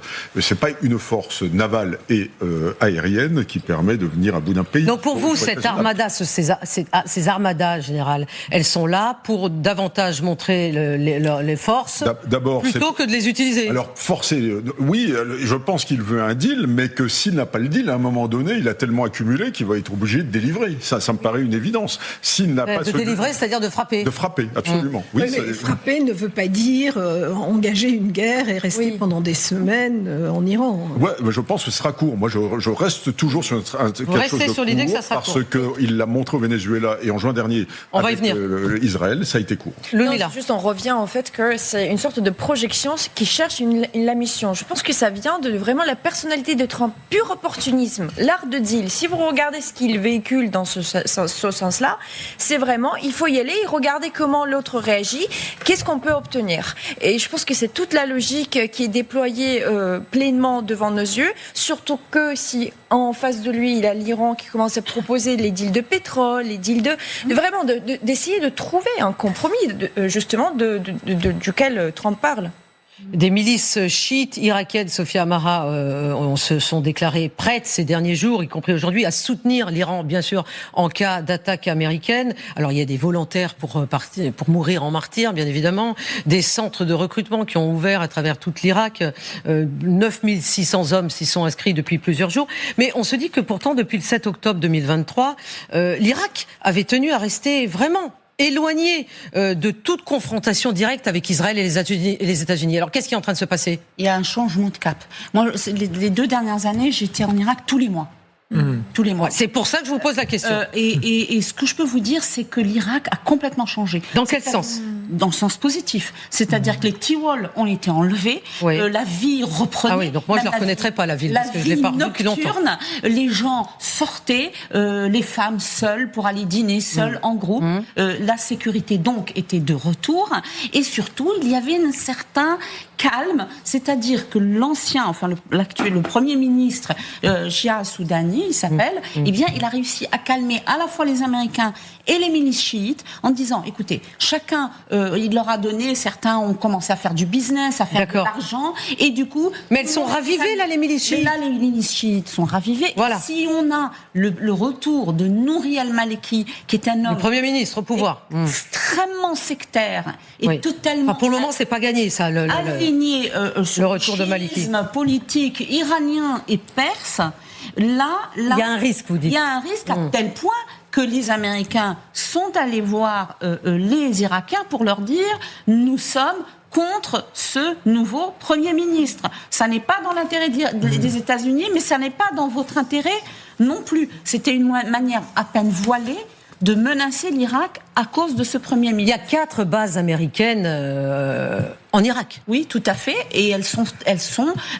L'ambassade des États-Unis à Bagdad, c'est un véritable bunker. C'est une des plus grandes au monde. Oui. D'une part. Je me souviens de sa construction. Encore plus, mais c'est un bunker.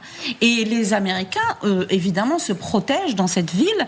Et il suffit qu'il y ait un désaccord pour que l'Iran fasse d'un claque des doigts. Vous avez des gens qui ont été assassinés en plein jour, simplement parce qu'ils n'avaient pas suivi les instructions, qu'ils avaient dénoncé la mainmise iranienne sur l'Irak à travers ses milices. Et le Hezbollah libanais, qui est très organisé, certes affaibli, a un lien quasi ombilical avec le Hezbollah irakiens. Or, en Irak, il y a 3 jours, et ce matin ou hier à Beyrouth, les 2 Hezbollah ont appelé à la résistance. Alors évidemment, sont-ils des tigres de papier ? Oui et non, mais même si vous êtes un éléphant, eh bien une mouche, ça vous dérange. Et c'est la même chose pour ces milices qui sont capables, eh bien en une seule bombe ou un seul un kamikaze, eh bien de faire du mal aux Américains et à leurs alliés. Et on n'oublie pas le Hamas non plus, parce que dans le plan américain, il y a le désarmement du Hamas. Or, le désarmement du Hamas ne peut venir qu'avec l'aide de l'Iran. Et donc c'est la raison pour laquelle le problème de la milice, enfin du Hamas en particulier, est important dans les négociations américaines. Dans un monde qui est constamment sous la menace d'opérations militaires diverses et variées, dont nous parlons et que nous essayons de comprendre bien sûr sur LCI, regardez qui sont les pays qui dépensent le plus pour leur défense, parce que c'est édifiant. Alors en premier, on a bien évidemment les États-Unis, mais vraiment de très très loin. Puis c'est la Chine, bien sûr, et ensuite c'est la Russie. La France est 9e. Oui. Ça vous paraît, voilà. Et parce que là, ce sont des dépenses brutes. Hein. Oui. Et il n'y a pas Israël, justement. Alors, il n'y a pas Israël parce que, justement, si c'était en pourcentage du budget consacré... Et là, à mon sens, c'est avec les pensions. À mon sens, c'est avec les pensions également. Hein, parce que 64, il y a... donc, ça, c'est les critères OTAN. C'est toujours avec les pensions. L'Allemagne, 4e. Hein. L'Allemagne, 4e, elle est en période de rattrapage. Parce que l'Allemagne, elle a toujours 182 000 soldats. Elle est mal équipée, elle est désorganisée. Et donc, et nous, on se paye avec 64 milliards, on se paye le nucléaire en plus et on a un spectre capacitaire complet. Donc je crois qu'on peut pas dire que l'Allemagne est le modèle capacitaire et le modèle d'armée aujourd'hui, même si elle fait un gros effort de rattrapage. C'est vraiment l'hyperpuissance américaine en premier. Oui. Là, je veux dire, ce graphique le montre de manière écrasante et très, très explicite, sachant que, attention, vous avez 500 milliards de retard. Puisqu'il faut le rappeler, Donald Trump, cette année, a demandé en plus, 50% d'augmentation, donc pour le faire monter à 1500 milliards. Et avant de venir ici, je lisais un article sur le fait que le département de la guerre, comme il faut l'appeler désormais, peine à trouver comment dépenser ces 500 milliards supplémentaires. Donc il y a de mauvais plaisantins qui disent il suffit d'acheter des clous à $1,50 plutôt qu'$1. Donc on aura la même quantité de matériel, il coûtera simplement plus cher. Parce que il faut fabriquer davantage de matériel pour pouvoir justifier 500 milliards supplémentaires. Oui. Ça n'est pas rien. Oui, c'est-à-dire la logique américaine, ça a toujours été d'avoir un budget qui est l'équivalent de tous les budgets militaires du monde. Oui. Et on peut se demander. Donc, alors, il faut aussi dire une chose quand on voit avec les budgets quand même chinois et même russes, il y a un problème de parité pouvoir d'achat. C'est-à-dire qu'avec le yen, avec le rouble, avec leurs propres industries, ils peuvent le pouvoir d'achat est pondéré. C'est-à-dire que vraisemblablement, les Russes avec 149 milliards, ils peuvent se payer quelque chose d'assez phénoménal. Ce qu'ils font avec la guerre d'Ukraine. Toutes ces opérations militaires ont un coût considérable, et on peut d'ailleurs se demander combien a coûté cette opération militaire à laquelle, depuis peu de temps, Donald Trump fait toujours référence, c'est-à-dire le Venezuela, bien évidemment. Le Venezuela, l'offensive de Trump dans les Caraïbes autour du Venezuela qui a mené à la capture de son président.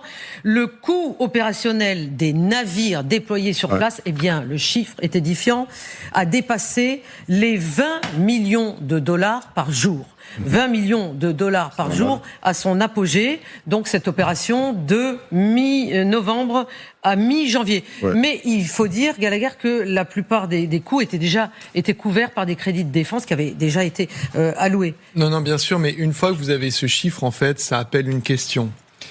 Et pardon pour la porte déjà ouverte que je suis en train d'enfoncer, mais on a besoin d'enfoncer des portes ouvertes. Est-ce que ça les valait ? C'est-à-dire que les Américains, ils ont quoi ? Parce que ça, c'est un investissement. Vous mettez 20 millions de dollars par... Je pense toujours à mon sondage, le sondage de tout à l'heure. C'est-à-dire ils n'ont pas envie d'une opération en Iran. Ah oui, non, qui va coûter extrêmement cher. En l'occurrence, je pensais aussi au graphique, c'est-à-dire ces 1000 milliards qui vont devenir 1500 milliards. Qu'est-ce que ça vous achète ? Bon, déjà, ça fait tourner une industrie, ça génère de l'emploi, et notamment dans des secteurs qui sont très chers à Donald Trump, la manufacture, la métallurgie, l'armement, etc. Ça vous achète normalement énormément d'influence, de poids diplomatique quand vous vous asseyez à la table face aux Américains. Qui que vous soyez et quel que soit le pays auquel vous apparteniez, vous avez un géant écrasant au sens premier du terme en face de vous. Mais quand vous utilisez cela pour aller kidnapper Maduro et le remplacer par Delcy Rodriguez, est-ce que c'est de l'argent qui est très bien dépensé? Est-ce que la qualité de vie des Américains a crû de manière exponentielle? Est-ce qu'ils ont trouvé davantage de sécurité? Est-ce que le prix de leur nourriture a baissé? Est-ce qu'ils se sentent, mieux représentés? Est-ce que leur qualité de vie a augmenté? Je ne suis pas certain qu'ils y répondent favorablement. Et on voit dans ce sondage, vous avez raison de poser la question, référence, avec ces 21% d'Américains qui disent pas vraiment. Après, j'ai là quelqu'un qui me faisait passer un sondage assez intéressant, c'est sur le compte d'un Thomas Massie, qui est devenu un personnage très important au sein de la Chambre. C'est lui qui demande que toute la lumière soit faite sur l'affaire Epstein. Et il a fait un sondage sur son compte Twitter. Il y a 700 000 personnes, c'est une capture d'écran qui m'a été envoyée. Je ne peux pas le vérifier en direct à l'antenne. 700 000 personnes qui ont voté, donc c'est quand même... Parce que ce sont des personnes aux États-Unis ou à l'extérieur, et une petite majorité sur ce sondage-là est favorable à une action militaire contre l'Iran. Donc, vous apportez des sondages, d'autres en apportent d'autres. Voilà. 20 millions de dollars par jour pour l'opération réussie au Venezuela. Mais alors, Général Richoux, combien pour écouter ce déploiement du Ford et du Lincoln actuellement en cours au Moyen-Orient? Je rappelle les images, c'est-à-dire que le Ford est en train de passer Gibraltar, est en train d'arriver, de se joindre à la première armada sur place. Combien ça coûte? Eh bien, ça peut coûter le double, parce que vous avez 2 forces aéronavales, et puis là, vous ne comptez pas aussi les bases à terre, c'est-à-dire les 150 avions qui sont déployés. Et les opérations de combat, tout ça, c'est en plus. Et puis tout ça, c'est en plus. Et d'ailleurs, quand on parle des 1500 millions de dollars du budget, les 500 millions peuvent financer des opérations comme on veut, à 20 millions par jour. Vous avez le temps de faire la guerre pendant un certain temps. Voilà. Alors, c'est 20 millions par jour, honnêtement, ça me semble... c'est crédible, et ça me semble même pas trop par rapport à ce qui est déployé. Non. Oui. Voilà. Il faut savoir que les Français, en opération, quand on était au plus fort de l'opération, ça nous coûtait 1,5 milliard par an. Donc les opérations, ça coûte très très cher. 1,5 milliard par an. Vous voyez. Donc, mais avec un budget de 1000 milliards de dollars et peut-être de 1500 millions de dollars, eh bien là, vous avez, vous pouvez vous payer les OPEX, parce que nous, notre budget de la défense ne compte pas le prix des opérations. C'est un collectif budgétaire qui le fait, interministériel. En France, c'est uniquement pour l'acquisition des matériels, l'entraînement et le paiement des forces. Mais quand on fait la guerre, c'est pas compris dans les 56 milliards du budget de la défense. C'est autre chose. Sophia. Oui, si vous permettez, Général, mais ce que j'entends dire, c'est que le Ford enfin quel que soit le groupe naval, eh bien le prix ne change pas, qu'il se trouve en mer d'Oman ou ailleurs dans le monde. Il coûte toujours le même prix. Est-ce que c'est vrai? Oui. Et que finalement on ne commence à facturer que quand le premier tir a lieu. Alors, quelle est la réalité? Non, mais non, vous avez un coût. Attendez, une précision de Sylvie Berman, avant que vous répondiez, Général. Allez-y. Non, moi j'ai entendu effectivement l'amiral Vichot dire ça. Oui, à un moment je l'ai lu sur plein d'articles de défense. Ou qu'il soit, il coûte le même prix, Général.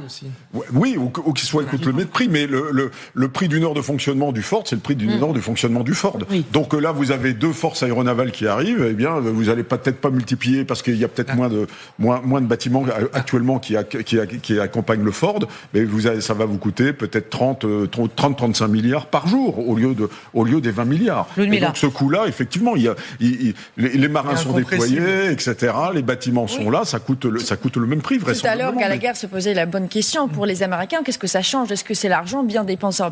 Il y a un qui dépense bien, soi-disant, selon lui, l'argent de la guerre, c'est la Russie. Parce que Poutine, il dépense, si vous calculez selon les calculs de l'OTAN, justement, avec les pensions, c'est presque la moitié de son budget, ça va vers l'armée et vers tout ce qui est pour couvrir tous les dépenses militaires.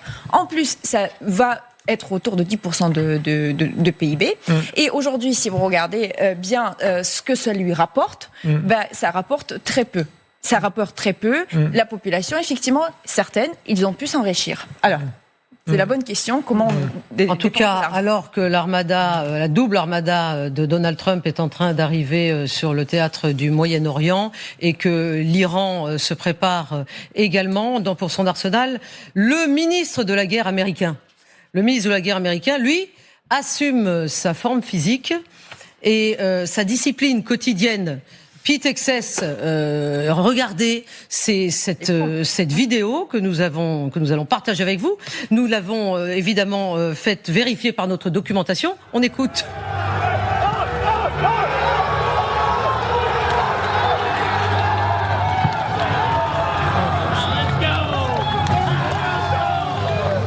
Alors, c'est Pete Exces, oui, c'est bien de lui dont nous parlons, c'est-à-dire le ministre de la guerre américain.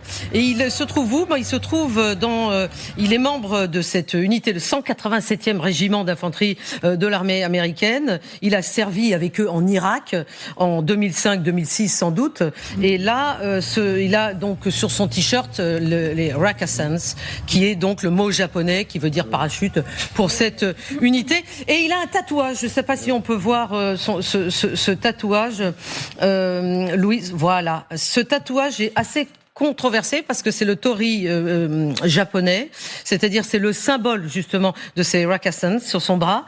Et certains se demandent, Gallagher Fenwick, s'il a le droit de le porter, ce tatouage. C'est-à-dire il y a des polémiques puisqu'il est issu de la garde nationale. Donc c'est assez compliqué. On sent bien que la Pete Exces fait de la com, bien évidemment, et on se demande s'il se sert pas de l'image précieuse et hyper prestigieuse de cette unité pour servir son propre agenda politique. Non, bien sûr. Alors, plusieurs choses. C'est qu'il a un rapport au corps, j'allais dire, et au sport très particulier. Donc, on est dans une ambiance très virilisante. Oui, bon, ça c'est la fête c'est l'armée, ça me semble pas anormal. Alors, mais pas toujours. C'est la fête de la testostérone. Et rappelez-vous. Vous voulez dire qu'il met ça en avant? Oui, Enfin, là, ça m'a pas l'air super bien fait son mouvement. Pardon. Il a fait. Non, vous voyez, votre commentaire, il est très intéressant. Pourquoi? Parce que si c'était une manière de rappeler aux Américains et aux Américaines, et il y a un vrai souci d'obésité aux États-Unis, que c'est important de s'entretenir de faire du sport. Mais c'est pas ça. C'est pas du tout ça. Vous avez raison, c'est pas du tout ça. Exactement ça. Lui, son truc, c'est de dire, on est des warriors, donc on va à la salle, on pousse de la fonte, et moi j'enquille, une fois et demie le poids de mon corps au développé couché, et ça fait de moi un super warrior. Sauf que, et je parle sous le contrôle de Ludmila Totieva, que nous enseigne la guerre en Ukraine. Vous pouvez faire 100 kilos de muscles, mais le type en face qui fait 45 kilos tout mouillé et qui mange des chips et qui boit du coca, pardon, j'ai cité une marque, qui boit voilà. Oui, non, on n'a pas entendu. D'accord. Une boisson malsaine. Boit une boisson, qui est très mauvaise pour la santé. Il peut, avec un drone, l'éliminer. Je lisais aujourd'hui que 70-90% des létalités sont des drones. Attention, tout le monde veut parler là. Général. Alors, moi, je veux dire simplement qu'une armée, c'est d'abord des cerveaux avant d'être des muscles. Voilà, déjà, première chose. Très bonne réflexion. Voilà. Et là, j'ai l'impression que les muscles lui servent de cerveau. Donc, non, mais franchement, c'est vous nous faites rire ce soir, Général. Sylvie Berman. Non, mais effectivement, c'est ce qu'il avait. Oui, voilà, les handballs, ça me semble très mal fait. Quand ils les avaient tous convoqués, c'était sur l'éthique du soldat. Il dit, je veux plus de soldats avec des jupes, je veux pas de soldats obèses. C'est très particulier chez lui. La puissance de frappe américaine est présente partout, puisque avant-hier, des avions de chasse américains ont été déployés en Alaska après que 2 bombardiers stratégiques russes et 2 avions de chasse ont été détectés. Donc, c'est-à-dire que les avions américains ont intercepté et escorté les appareils russes qui patrouillaient dans l'espace nord-américain. Ce même avion qui se déploie en Ukraine, puisque au 1458e jour de guerre, parce que c'est le chiffre que je rappelle à chaque fois que nous parlons de la guerre en Ukraine, cette guerre entre Moscou et Kiev, des centres de commandement russes ont été ciblés dans les régions ukrainiennes occupées de Zaporijia, et des missiles Flamingo ont frappé une usine de production de missiles Iskander en Russie. Selon Volodymyr Zelensky, 300 km², c'est intéressant de le noter, ont été récupérés, libérés, dit évidemment Volodymyr Zelensky, par rapport à la Russie. On écoute Volodymyr Zelensky. Aujourd'hui, je peux féliciter notre armée avant tout, toutes les forces de défense. Car à ce jour, 300 km² ont été libérés. C'est beaucoup de kilomètres. Je félicite l'équipe, les commandants et bien sûr les militaires. Ils font un travail remarquable. C'est-à-dire, de quoi s'agit-il, ces 300 km² tout d'un coup dont on nous parle? Alors, il s'agit justement de terrains que les Ukrainiens ont pu récupérer depuis que Starlink était coupé côté russe. Donc tout ça, c'est grâce à Elon Musk, pardon de le dire. C'est tout ça, on en revient toujours aux Américains. Ça, grâce au notre nouveau ministre de la Défense en Ukraine, Rado Fodorov, qui a su trouver les bons mots pour parler avec Elon Musk, pour lui dire, écoutez, ce qu'on va faire, ce sera très simple. On va autoriser et faire une autorisation express pour tous les Starlink ukrainiens et tous ce qui sont les Starlink russes, qui d'ailleurs très souvent sont achetés en cachette parce que voilà, ils font des schémas pour le faire. Eux, ils seront pas capables d'utiliser votre réseau. Et voilà, d'après ce qu'on entend dire des militaires ou d'autres, d'ailleurs président Zelensky lui-même, il le confirme, c'est que c'est aussi grâce à ça également que l'Ukraine elle a pu récupérer ce terrain plus dans le sud, en fait sud-est de l'Ukraine, vers Zaporijia. Vers Zaporijia. Alors on parle pas du tout du Donbass parce que je vous rappelle le chiffre qui était cité par président Zelensky il y a encore une semaine. Les Russes perdent dans la région de Donbass au moins 156 personnes par jour, c'est-à-dire que par kilomètre, pardon, sur ce terrain-là. C'est pour dire que effectivement dans le sud-est il y a quand même des avancées. Pourtant mon propre cousin qui est sur cette direction-là, il dit que c'est quand même très très dur, ça reste très très dur.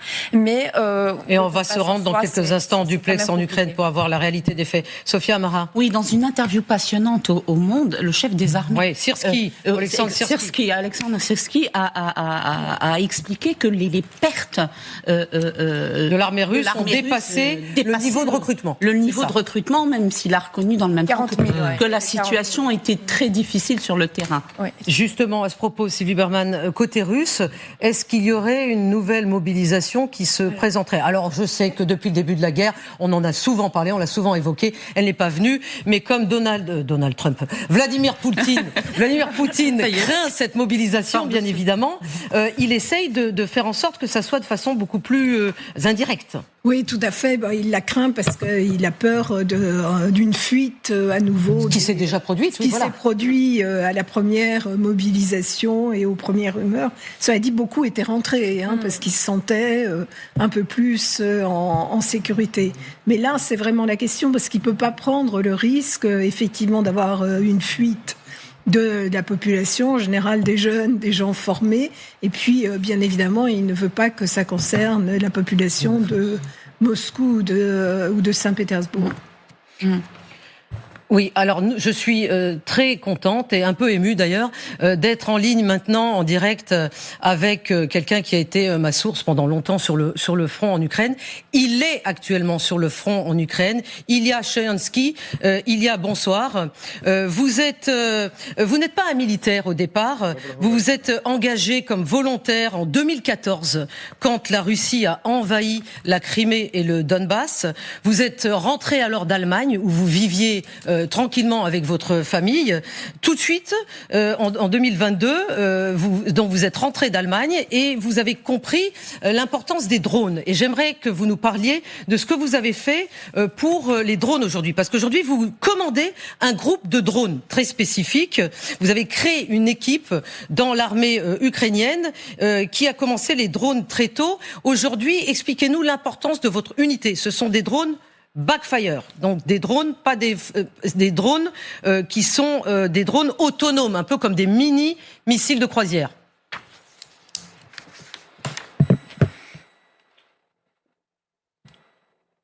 Ilya, j'espère que vous nous entendez. Oui. Bonsoir, excusez-moi. Bonsoir Anna et tous qui sont au studio. Je veux tout d'abord remercier le peuple de France et à tous les peuples de l'Europe qui soutiennent l'Ukraine. Faites-moi confiance, nous les militaires, on le comprend et on sait qu'on est debout grâce à votre soutien. Oui, en 2022, j'ai compris tout de suite le sujet des drones et j'ai commencé à apprendre ce sujet, même si je n'étais pas lié avec ce sujet auparavant. J'ai réuni les ingénieurs dans mon petit régiment, environ 20 personnes. Et le drone que vous voyez maintenant, c'est nous qui l'ont élaboré et on a commencé à bombarder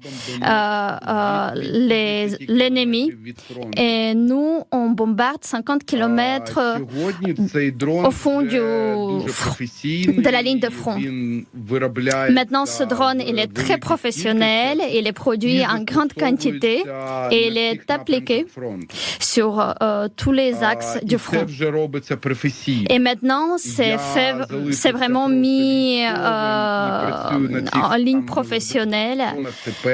Moi, je demeure un militaire et aujourd'hui, je travaille en tant que pilote de drone, opérateur de drone. Les cadres que vous voyez, 2022, 2023, aujourd'hui, ce drone, il a beaucoup évolué. Alors justement,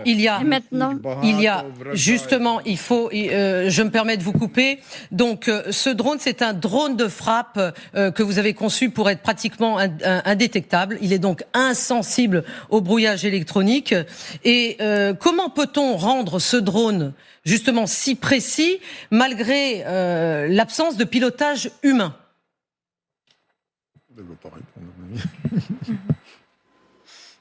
C'est de l'expérience empirique. On l'a produit dans les conditions de guerre et on n'a pas cessé de l'améliorer en fonction des problèmes qu'on a rencontrés. Et nous, on faisait des modifications de manière assez technique, mais de manière aussi par les solutions simples. C'est comme ça qu'on a atteint vraiment une précision et aussi la durée d'exploitation. Est-ce qu'il y a la guerre entre la Russie et l'Ukraine en serait là où elle en est aujourd'hui ? C'est-à-dire, est-ce que vous seriez autant capable de résister face aux Russes depuis 4 ans déjà ? C'est la raison pour laquelle nous avons voulu vous avoir sur ce plateau. Sans les drones. Donc, est-ce que les drones ont tout changé ? Est-ce que c'est la clé dans ce conflit ? Il y a les drones.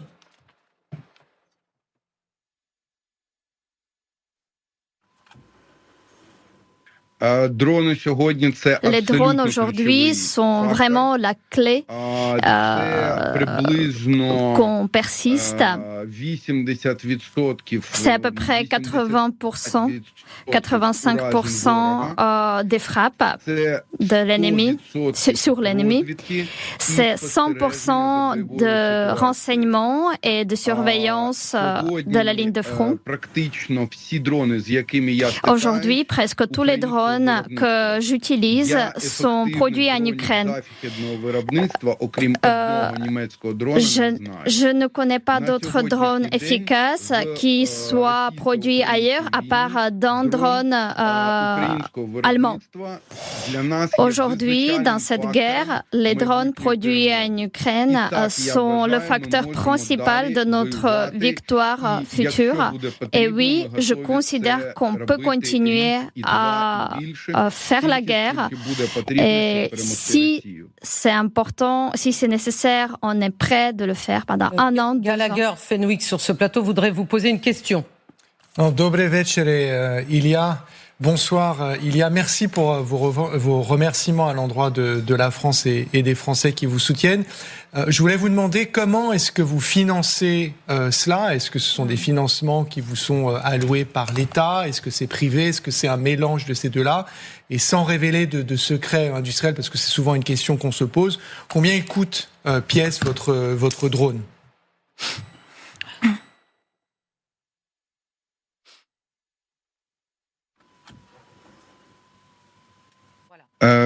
Si je dois dire, si je dois parler de notre projet,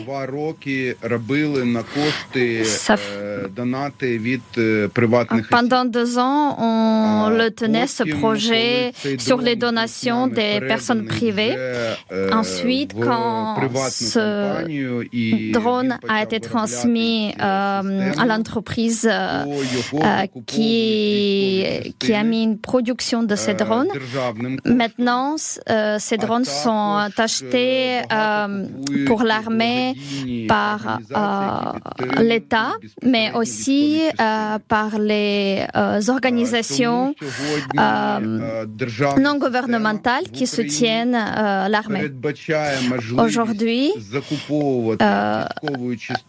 l'État permet aux divisions d'acheter vraiment les drones pour chaque unité qui en a besoin.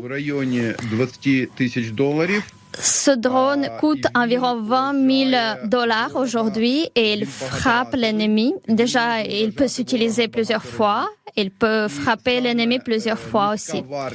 Et justement, ce prix relativement bas de pouvoir frapper loin dans la ligne de front le rend vraiment efficace. Mais aujourd'hui, il y a plus que 50 producteurs de drones en Ukraine. Et ce drone, c'est qu'un seul drone de plusieurs disponibles aujourd'hui sur le marché. Effectivement, ce drone est réutilisable. Au début, vous aviez commencé, vous m'aviez rencontré avec des drones commerciaux chinois, dont vous avez parcouru beaucoup de chemin. Général Richoux, vous vouliez poser une question à Ilia. Oui, d'abord, bravo pour ce que vous faites, Ilia. Vous êtes la preuve, d'ailleurs, on en discutait il y a 2 minutes, qu'une armée, c'est d'abord des cerveaux. Parce que là, on voit effectivement la nécessité de réfléchir avant d'agir. Et que quand on a la technologie et qu'on est capable de réfléchir, eh bien, on arrive à régler pas mal de problèmes bien plus qu'avec les muscles. Est-ce que vous servez d'autres drones? Et ma question, est-ce que vous avez une production véritablement de drones qui est satisfaisante aujourd'hui du point de vue national par rapport à vos besoins?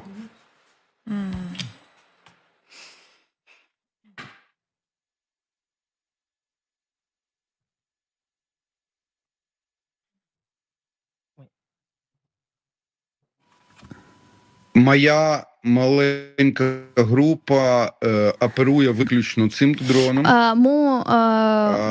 Mon unité utilise seulement ce drone. Nous, on utilise les informations des renseignements des autres unités aussi. Il y en a beaucoup de cette information. Je pense que vous savez qu'en Ukraine, le service de renseignement, les services informatiques sont très bien développés. Et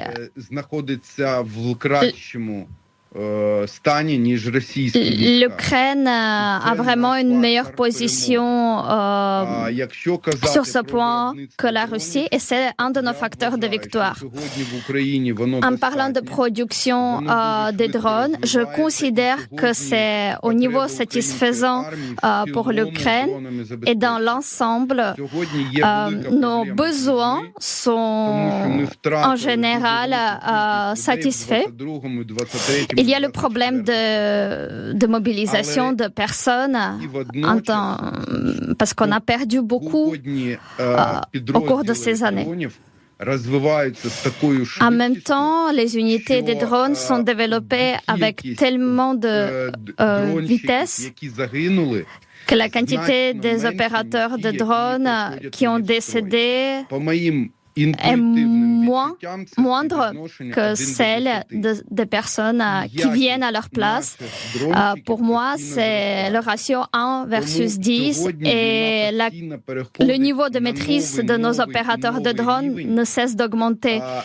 Et aujourd'hui, ça ne cesse pas d'augmenter de niveau entre les drones, les opérateurs de drones ukrainiens et russes. Et il y a de moins en moins de guerre dans les champs et beaucoup plus entre les drones. Il y a, alors cette question est peut-être un peu difficile, mais je connais votre honnêteté. Est-ce que, donc, en quoi pensez-vous dans cette guerre que les Ukrainiens sont les meilleurs, militairement parlant, et en quoi pensez-vous que les Russes sont les meilleurs?